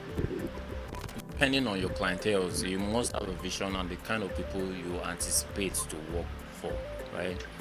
Your environment matters a lot. Me finding myself in Banex is because I felt that, yes, I needed to have my own establishment. That's why I find myself in Banex. Banex is like a market space for everyone to work in. And most serious clientele, they don't really like coming into Banex because it's crowded and sometimes lousy, right? Yeah.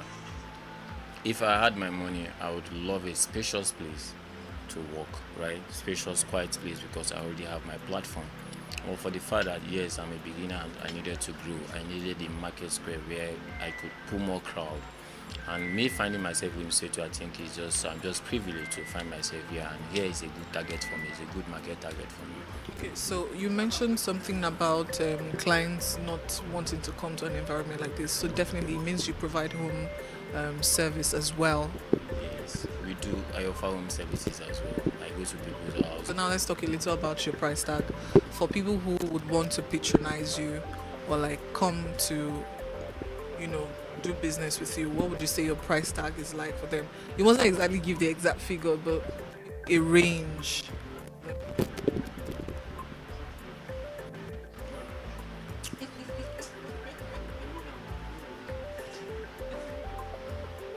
Price tag.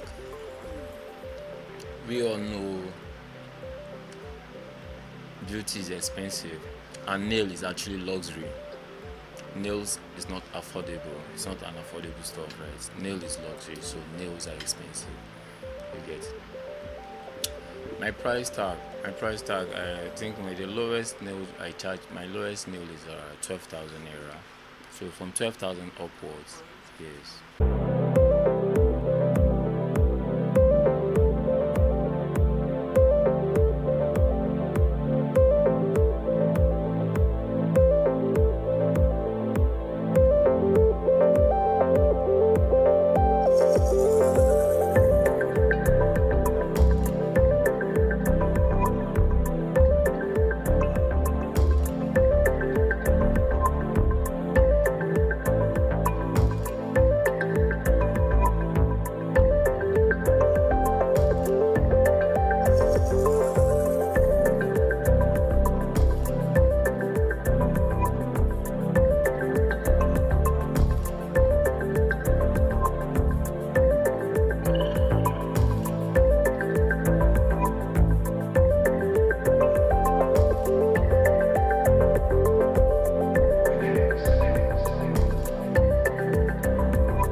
would you say are the major challenges that you faced while in this journey? Most likely, the challenges I face most likely is products. Sourcing for products, at the same time, clienteles. But more especially, getting good products is actually my challenge, because here in Nigeria, we don't have access to good products. We have to import all of the products we use, and also getting them is actually a challenge. But thank God we have some sources who supplies it to us. But getting the product is actually a big challenge because we don't produce any, so we have to ship them. Could you tell us what the major challenges you face as a guy in somewhat a female industry? Being a guy and practicing a female job, the challenge I only faced was my beginning. My beginning was not funny. In fact, my family's friends, they all kicked against it. But I think it's just my love for art, my love for creativity, the passion, the zeal that kept me moving, because a lot of people never liked it then, not now. Because I think because people see the success in it and everybody tried. Some people I've seen a lot of people who want to venture it. So the challenge I had as a man venturing it was just my beginning stage. But right now, I don't think I have challenge because I'm used to it. I flow with the whole vibe with ladies. So it's a kind of lifestyle now. It's actually a lifestyle. Like I said, IJ Beauty Empire is more of fashion, beauty, and lifestyle.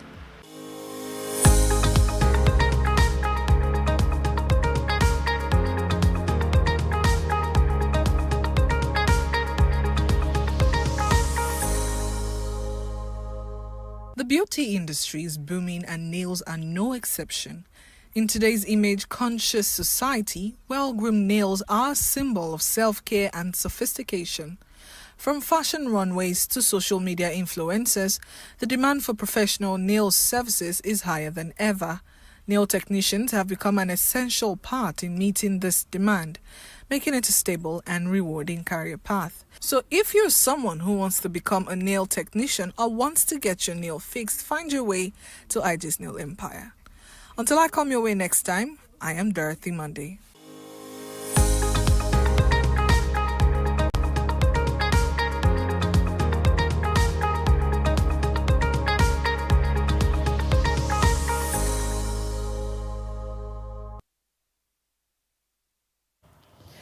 All right, the interesting world of a nail technician right there in Abuja. Dorothy, took us into that world and we got to see what it is like, especially when it is a career choice.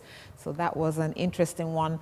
But now we are ready to move on. If you just joined, you are watching This Morning Weekend on LN 24/7. It's now time for our second discussion, which takes us to the world, the digital world, as it were. We are going to be talking about personal branding and how to enhance that, maximizing social media. That is our topic for discussion, and we're going to get straight into it. Now, you already know that in today's fast-paced, digitally driven world, establishing a strong personal brand has become essential for professionals across all industries. So with social media platforms serving as powerful tools for individuals to showcase their various skills, share expertise, and connect with like-minded professionals by strategically managing online presence, one can actually significantly enhance career opportunities and recognition within the career field. So personal branding is not just about self-promotion. It's actually about communicating a unique value, establishing credibility, and creating a lasting impression. And that's why in this segment of the morning show this weekend, we will be exploring, like I said before, the importance of personal branding, as well as provide some insight into effective strategies for leveraging social media. So let's get straight to our talking points for this discussion. All right, Debbie. All right. First talking point is crafting unique value proposition. How to articulate distinctive strengths and expertise. We're also going to be looking at building credibility through social media, effective strategies for leveraging platforms to establish trust and authority. Also, we're looking at creating a lasting impression, tips for developing a consistent, compelling online presence. Okay, so our discussion will seek to deal with all of these talking points. We do have a poll that we always try to run for all of our discussions on the morning show. So let's get to our handle on X at Ellen24_7. You can still head on over there and share your thoughts on this particular poll. Yeah, and you see the question is, if you had to pick one, which digital tool boosts your brand the most? And you see 50% saying LinkedIn, 25% saying Instagram, and 0% for personal websites, and 25% for X. That's a very, very interesting poll. Very interesting poll. But we would get into it and maybe try to unravel why people are, voting along those lines. Or having those kinds of opinions. So to, better understand the whole personal branding and maximizing social media topic, joining us now is Oluwenga Oluwatobi. He is an innovative web developer and a digital marketer whose main aim is to help small business owners make more sales online with strategies that help business social media accounts and profiles, conquering existing algorithms. Thank you very, very much for joining us this morning. Happy weekend, by the way. Happy weekend to you too. Thank you, Toby. Yes. For joining us. Okay, so, we hear personal branding a lot. Personal branding, so sometimes it gets thrown around a lot. But, I always like to start with proper definitions, especially in the context of what we're going to be discussing. So when we say personal branding, within the context of this discussion, what exactly are we referring to? What are we talking about? All right. Simply put, not in ambiguous words. Okay. Personal branding is pushing yourself out there as a business or a professional to seek to provide or render the services that you have or sell the products that you sell. Okay, so it's basically pushing without Yourself. the big grammar. So it's like you promoting yourself, Promoting yourself out and there. promoting your values, maybe your services. Services, products. values, products, yes. Interesting, just like that. All right, so so this is the age of social media. Everybody is pushing something. Everybody's pushing a brand, their brand maybe. So before we get into the rest of the discussion, what are your thoughts from your observation? You're in that field. What have you observed in the way and manner people have been pushing their personal brands using social media, and how that maybe has enhanced their business or maybe not too much? What can you say holistically? All right.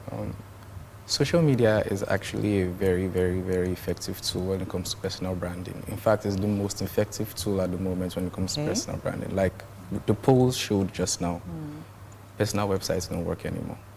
And I actually agree with that poll because I make websites.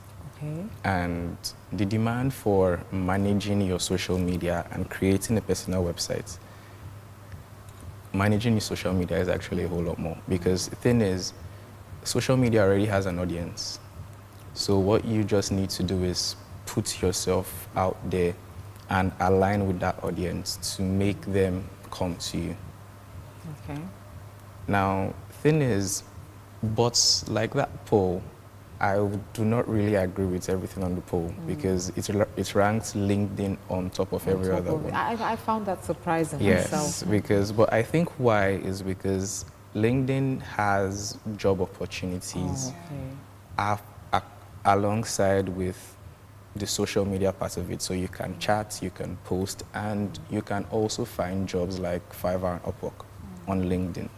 But the thing is, the audience that you have on LinkedIn is limited to professionals.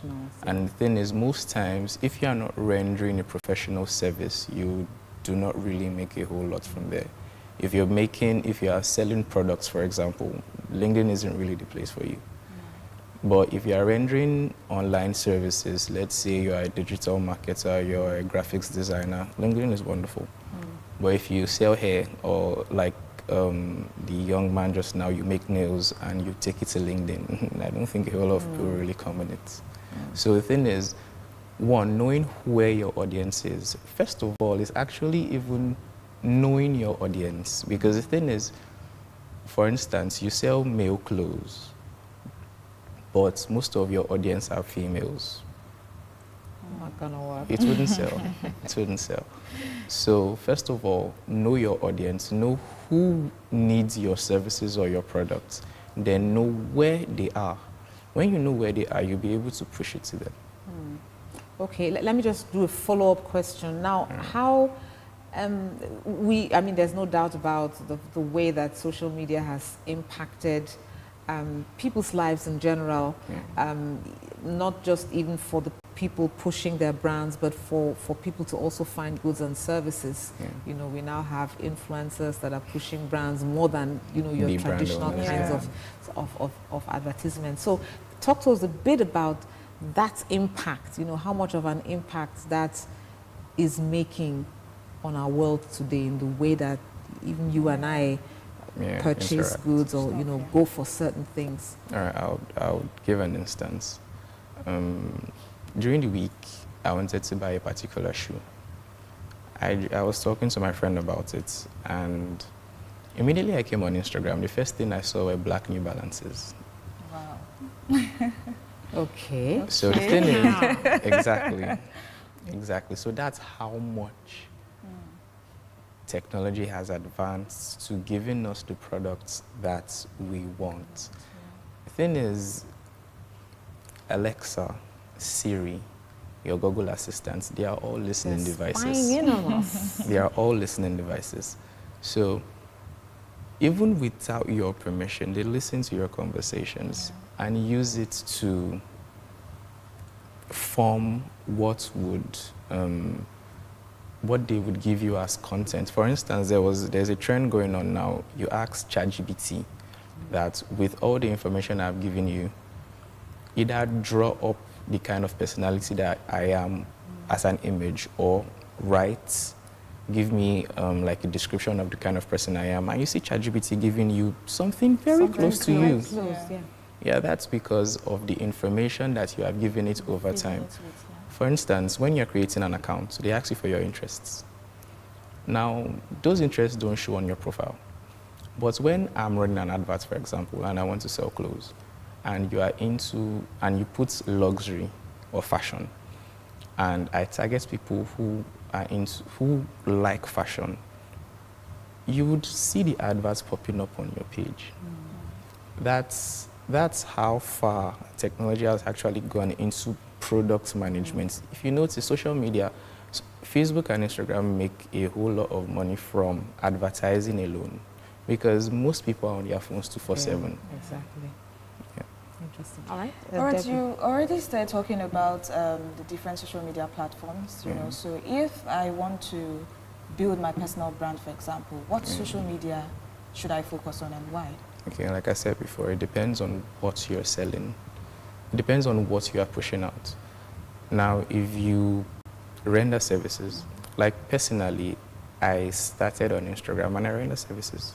I went fully on Instagram because when I started as a graphic designer. I asked myself one question: who needs my services? Business owners. Now, I tried LinkedIn at first, but you have to have a portfolio. Yeah. When I started, I was 17. Wow. I had no portfolio. Okay. So I started on Instagram because there was this page. It was a lady who was already into the business I was in, but I think she was in it for like 4 years before I came in. So she already had an audience of business owners who were on her page, but not everybody could afford her services. So I started going for those who couldn't afford the services because I had lower prices. That's how I started growing a clientele. Now, Instagram gives you a basic, everyone is on Instagram basically. Facebook, Instagram. You can go there with any service and any product to push it there. Yeah. But the thing is, it's already saturated. Yeah. That's why if you notice now, a whole lot of people are moving to TikTok. But the difference between Instagram and TikTok is, with Instagram, you can pay to promote your products. But with TikTok, you have to just have organic engagements. But personally, I actually feel having organic engagements on whatever social media platform is the best because it's free. Yeah. And people tend to come on it because of what they see, not because you paid to push it out. Yes. Your feed will pop on my Explore page because I like it. But if you pay, it will pop on it either ways, whether I like it or not. And the thing is, there's something I usually tell my business owners is, if I don't like it, I'll swipe. You will not force me to like something I don't like. It's my phone, it's my data. And that is what the whole audience out there, that's the conception they all have. It's my phone, it's my data. So if I don't like what you have to put out there, I will not get it. So if you have, as a professional, the thing is, right now, LinkedIn is a little too saturated with a lot of people who... Exactly. I think so too. Okay, so let's talk about personal branding, and we want to do that maximizing social media. What are the first things that I have to consider? You already talked about I need to understand what I'm selling, you know, whether they are products or services. What's next? Like, I guess what I'm asking is, what are the different strategies? That you need you know, to because employ. everybody has access to social media, but not everybody knows how to not maximize everybody, it, exactly. right? So what are those things that kind of give me the advantage in enhancing my personal brand? First and most importantly is content creation, because that's the whole base of social media marketing. Because I'm not coming on Instagram to buy anything. If I wanted to do that, I could go to Jumia on Amazon. I'm coming here for entertainment. And the thing is, over time, we have noticed that social media has been used for infotainment. Okay. So now it has gone past just entertaining people. There are people whose niches are teaching. There are people whose niches are entertaining. That's why I tell business owners that if you are posting only your products, you will never sell. Say you are selling fashion accessories and everything on your page is just shoe bag, you wouldn't sell. Because if I come on the page, the first thing I want to know is who owns this business. That's why it's personal branding. Who owns this business? If I see your face on your page, it will give me more trust. One major issue that people online face is many people tend to tell them that, oh, I'll pay on delivery, because they don't trust them. Now, content creation is how you would, one, get people to even know you, then get them to trust you. Now, with content creation, it still goes broader. Next is, what device do you use?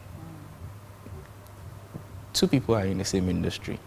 One is using an iPhone 15, and the other person is using a Tecno. When both of them create content, the one using an iPhone 15 is going to have better audience. Like when I walked in here, the lighting here is very impressive. That is another thing that you also have to put in, because you are creating content to a lot of people. So how good is your lighting? Have your ring lights. Invest in it. It's not the fact that I'm coming on social media, I can just do it for free. Invest in it. Lighting, camera quality. If you need to even hire someone to do all this for you, that's fine if you actually have the resources. If you do not have the resources, you could learn. There are courses everywhere on how to create good content. Then you streamline your content to what your business does. You don't go making comedy skits when you're out here to sell. Instead of you to make a comedy skit, or there are a lot of people who have told that stop dancing, you can't dance. I'm a bluntly honest business coach, because you didn't pay me money to play with you. You can't dance, stop dancing. Now you know you can't dance, but there's something you can do. Maybe you talk very well. Explain to people what this does with your mouth, and you would see people coming on it. If you can dance very well, but you're not so audible, dance. But the thing is, first of all, know what form of content works for you and use that form of content. Then apart from content creation, advertising. Now that is one strong point for Facebook and Instagram. That's why Facebook and Instagram still lead for businesses, because they give you the opportunity to actually advertise on them. Unlike how Google is, where Google is just text-based advertising, Instagram and Facebook actually gives you the opportunity to push pictures, videos, and whatever kind of content you have actually with money. And like, I know businesses that since the first day they opened their Instagram account, they have been running adverts till now, and they are selling far more than people who have been creating content and they have almost 15,000 followers. Because even the social media platforms themselves, they are in it to make money. Of course, sure. So if they see, if I spend 100,000 naira on ads and I make 250,000 naira, I will come again. But if I spend the 100,000 naira on ads and it does not sell, I wouldn't spend my money on it again. And this now brings me to another point. Since you're asking on strategies, when you're running adverts, who are you targeting? Because even minus running adverts, the whole concept of your business is who are you targeting? Like the instance I gave earlier, you sell female or male clothes and everybody on your clientele are women. Maybe you might find some women who maybe their husband's birthdays are soon or their anniversaries are soon, I just want to get a gift, but that's going to be it. But if you can channel your audience to things that men would see, like I've often told people that post sports. Like there's this lady that I know that she took the advice and she started putting match predictions. Like if you can predict who would win this football match, I would give you something for free. And a lot of men came on it. Right? That's a strategy to draw people in. Then another thing is social media has given us hashtags. Hashtags are an advantage because you might not use the hashtag, but the hashtags that you consistently engage with are what spurs whatever comes on your timeline. And if you notice, most of all these businesses don't really push out, like, let's say you have 300 friends. You would see more posts from businesses and influencers than even posts your friends made. It's all part of the algorithm. It's all part of social media strategy in pushing people who are there to do what they are there to do. Because there are some people who are on social media just check on their friends. That's fine. And the thing is, I've noticed that those are the people that even buy the most. You see those people that have no posts and 200 followers, they buy a lot. But you see influencers that have 100,000 followers, they wouldn't buy anything because there are a whole lot of people who are coming to them for free. Exactly. So I think those are some of the strategies you can actually employ. First of all, create excellent content. Gear that content to the people that you want them to reach using either adverts or hashtags. Then engage. You don't just come online and just be posting. I'm your friend on social media and you make a post and I don't like it. You make another post and I don't like it. Then I now come and post my business. Every action has an equal and opposite reaction. Most human tendencies. Exactly. Exactly. So engage with people, make friends online because that's what it is for. Engaging and interacting. It's not even for business. Now, if you can interact with someone to the extent where they trust you and they know that, okay, this is what you sell, when they have a need for it, they will definitely patronize you. All right. Your last question, Okay, Debbie. all right. We've had time and time again that if you want to build organic content, you need to post consistently on social media. So how can one maintain this consistency, based on how you talked about content, so the tone of your content, the schedule, because I know that affects your followership and all. Yeah, okay. In 2021, this particular thing was something that I worked on, and it's actually what made me have the breakthrough in my business course. In 2020, I made my own website, an online store, but no one came to sell on it. So I went to look for business owners. But when I was looking for the business owners, I noticed something. These people don't even know how to push their own businesses. So I started teaching for free. And posting times, first of all, I give rules. You do not post anything you download from the internet. If I image search it, because I used to put fines, I used to add bonuses to my community at that time. If you post the right content, I'll give you bonuses. If you go against the rules, I'll give you fines. Now, I made 3 posting times, 8 a.m. Now, 8 a.m. is when people wake up in the morning. Most times, they do not really, even though they pick up their phone, they just check the notifications, emails, and drop it. When they actually have the time to scan through social media, it's from 7:30 to 8:30. Evening. In the morning. Oh, in the morning. Yes, in the morning. Then by 12, because that's break time. So people who are at work have at least 30 minutes to go through their phone. Then at night, now you can choose to have 2 posting times at night. You can choose 6 o'clock and 9 o'clock. 6 o'clock, people are just coming back. They are inside the taxis, going through their phone, or they just close from work, they're waiting for a ride, and they have nothing to do, and they're just going through their phones. Then 9 o'clock, before they go to bed, people also post a lot. And the thing is, you should be consistent with it. Even if you can't post 3 times a day, at least try posting at least once a day. Because social media, because the thing is, the owners of the social media platforms actually look out for these things. Who is more consistent on what I made?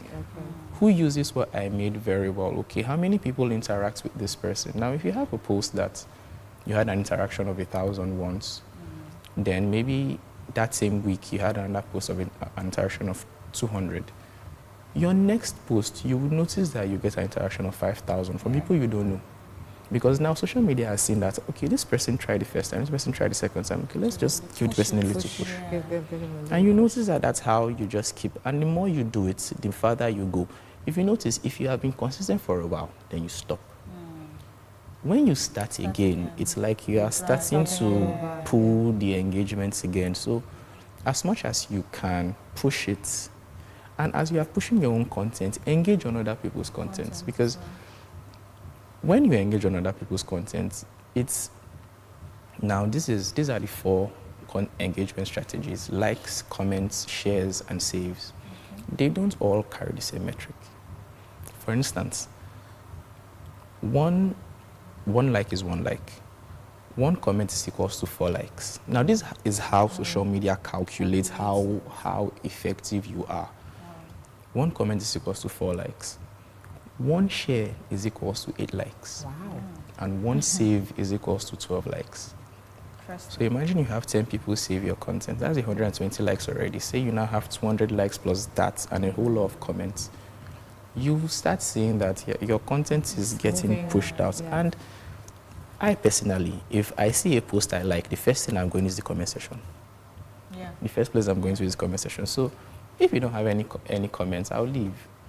And the thing is, you will not force me to comment on your post.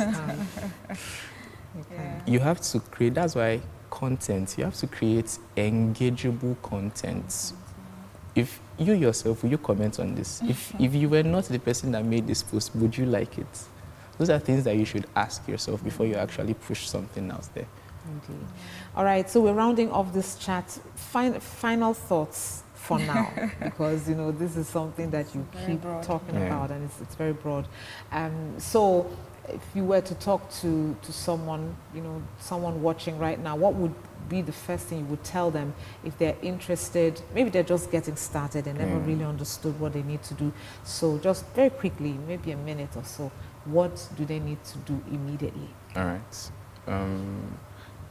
For people who are just starting, or those who have even been in it for a while, the number 1 thing is do not get discouraged, because this is an industry I've been in for like 6 years. It's your breakthrough might just be your next post. There was a lady who I was managing, and she was posting consistently, and because people call me Havila, that's my business name, she was like, Havila, I've been posting for 3 months and I'm not getting engagement. And I was like, just continue. So she made 1 post one day, and that post got 10,000 likes. And that's how our business just from there just went up. Wow. She sells hair. From there, people were like, I like this, I like this, I like this. And in a month, all the work that she had been doing for 3 months is just everything just started paying off, and that's the joy of it. Now you don't give up, then change your phone. That is another thing. Change your phone, because you don't, like Pastor rightly say, when you are doing something, the same thing over and over again, and you are not getting the results that you are wanting. Yes, you have to change it. So you yourself, you are saying that your videos are glitching. Get something better to create better content. The quality of lighting, you are still using your window, you're opening your window for sunlight to... There are people, because there's competition. The fact that you're online doesn't mean there's no competition. And competition are not just those online. The offline competition is still there. The markets, the shops, because people would rather go and spend their money there than with you. So you online, you even have twice as much work to do to get people to trust you, to get people to like you, for you to actually start making effective sales. All right, well, this is a master class. But then, you know, we learn every day. For some people, it's harder, it's more difficult. So for some people, they would easily just hire someone to, you know, to help them out with their personal branding. But for everyone and anyone who's interested, these are some of the things that you need to pay attention to if you're going to make headway. But like you said, all the effort will be well worth it. So keep doing it, keep at it. It just might be your next post or your next engagement that will bring in the traffic that you have been looking for. We had an interesting discussion talking about how we can improve our personal brand, maximizing social media. And we did have the pleasure of talking with Olubenga Oluwatobi, who is an innovative web developer, and he also is a digital marketer. Thank you very much for coming on the program today. Always a pleasure. I remember the last time you were here. It was very, very interesting and engaging as well. So we hope to have you here again.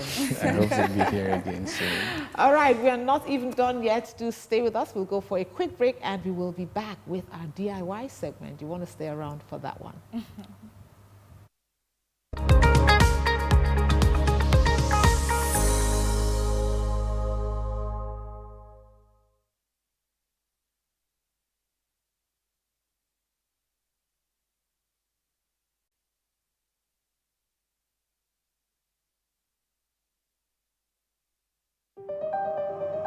Ellen 24/7 is first of all a news station. Well, we continue with updates from the just concluded governorship in the southeast has raised questions if INEC will be able to conduct elections. With a core team of over 40 correspondents spread across Nigeria. Nigeria is set to take its place. And affiliates in Africa, Europe, America, and Asia. We give you news as it breaks from the perspective you can trust. Ellen 24/7 News, where the story goes, we go.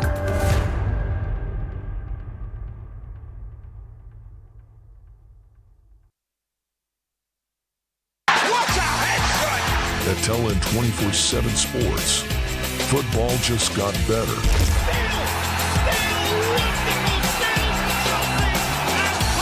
For the fans.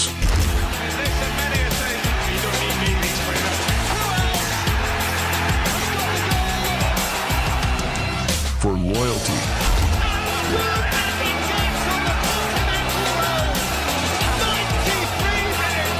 For the tackles. A near supernatural goal from Lionel Messi. For the celebrations.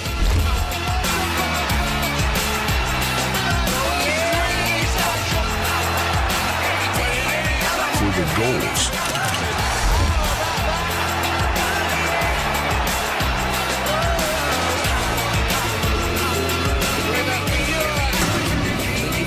For the love of the game.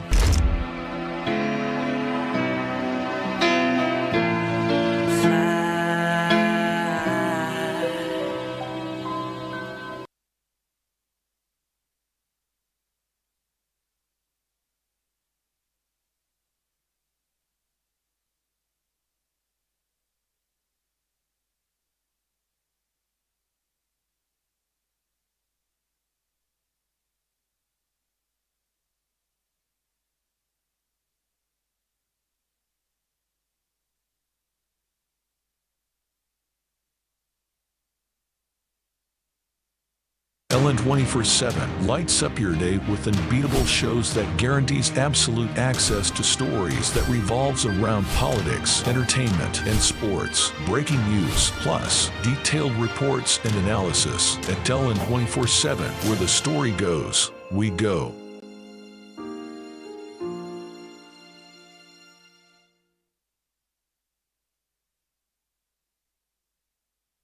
What makes the political system what it is today? What are the recurring issues? Order. The tussle for power. An extremely problematic area. The tension. The instability of the system. Join LN 24/7 as we take you inside the local and international political arena in the world of politics. Apologize for saying that I was corrupt. I'm not here to call out his lies. Everybody knows he's a liar. Watch politics now on LN 24/7. Don't miss Politics Now on LN 24/7.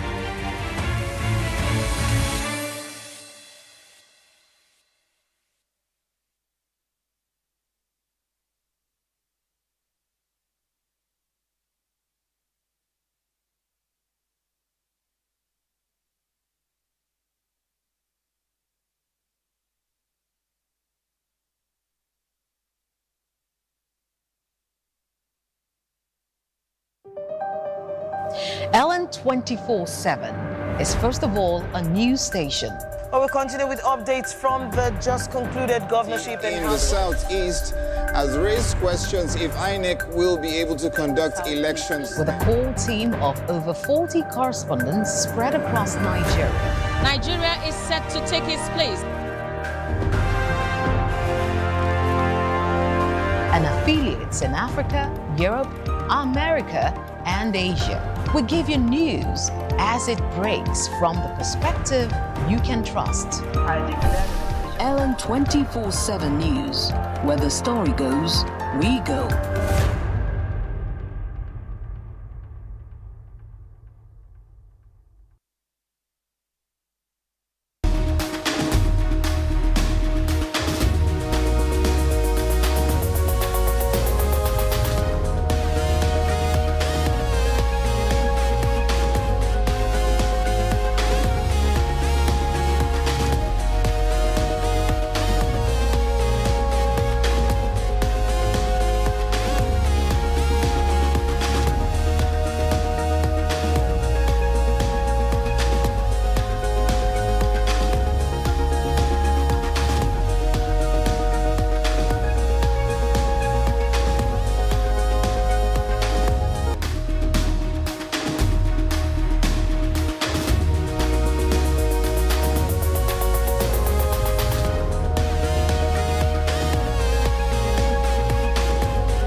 All right, it's our DIY segment. You know exactly what happens on this segment. Do it yourself. You know, we get to learn some tips, tricks, things that you can do yourself with maybe some of the things you have lying around, or you know, you can simply get them for yourself. So today we are all together again right now, and we've got Oluwakemi Adesoye. She's here, you know, she's the DIY lady. Yes. So she's going to show us, you know, and teach us how to do something very special. She's going to explain better. All right, Kemi, tell us, what have you got for us? Okay, so on today's edition, we will be having a glow serum.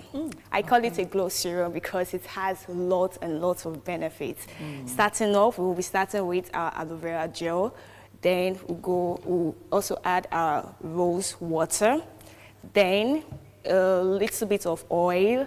We have our jojoba oil here, and we also have our grapeseed oil. All of this is going to be incorporated into one, and that's what we're going to use for our glow serum today. Okay, but just to be clear, this has to do with beauty and makeup. Yes. It's just like a skincare routine. Yes. Okay. Something, you know, earlier we did something on face scrub. Yeah, so face scrub, then this is a serum that you can do all by yourself. All right. So starting off, we're going to start with our base. Our base is going to be our aloe vera gel. Aloe vera gel can be gotten anywhere and is rich in vitamin B, C, and B12. So I'm just going to add about, depending on the quantity you want, so I'm going to use about 3 spoons. 3 spoons? Yes. Okay, that's interesting.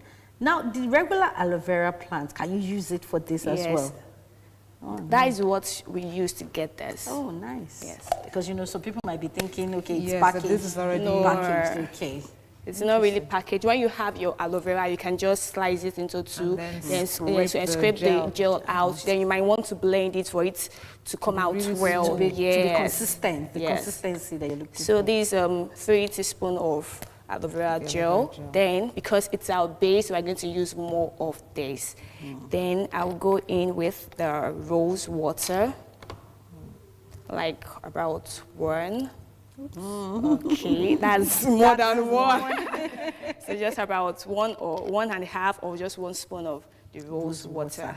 Now, what does the rose water do in this glow, skin glow gel? What do we want to call it now? Okay, rose water, just by the name water, but it has rose petals included too for us to have this rose water. So it's very good in hydrating the skin. It keeps the skin more moistured and thereabout. Then we are going in with about 2 drops of our jojoba oil. Okay. I hear jojoba oil is not easy to come by. I'll trace this. No, it's very easy to get. Okay. When you go to an open market, especially where they sell chemicals, though this is not really chemical, but where they sell chemical products, you can easily get these oils. It has a very unique aroma. Yeah. Yeah, that's quite nice. So just about 2 drops of this. Okay. Jojoba oil. Must it be jojoba oil? Can you No, use any we can other oil? use any type of essential oils. You can go in with your lavender oil, you can go with your grapeseed oil, just like what we have here. You can go in with your coconut oil, any type of oil, yes, any type of oil. But I'm just going to make do with these 2 types of oil for this production. Then this is our grapeseed oil, just going to use few drops also. Of course, we don't want our serums to be filled with a lot of oil. Yes. So we just use 2 drops of this. Grapeseed oil. Yeah. Okay. Nice. I'm liking this already.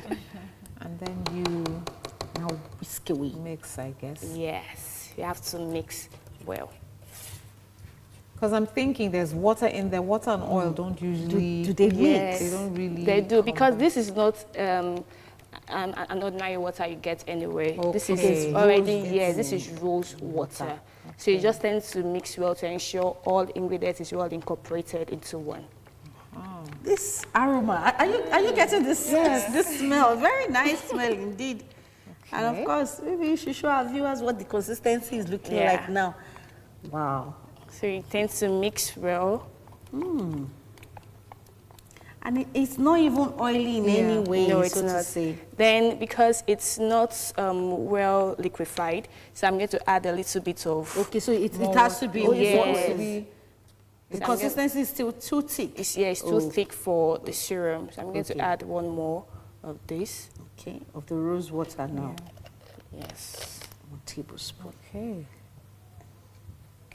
All right, we need to. So then you mix well. Okay. And then we have our glow serum. Wow, wow. Just like that. So how do you use this? Now you can just take a little of this, apply it on your skin. Now this is very much effective when you use it at night. Yes, it's very much effective. You can try it out. It feels so... Really? How will I put it? There's a way it dissolves. And wow. Yes, and it's just so has to dry up.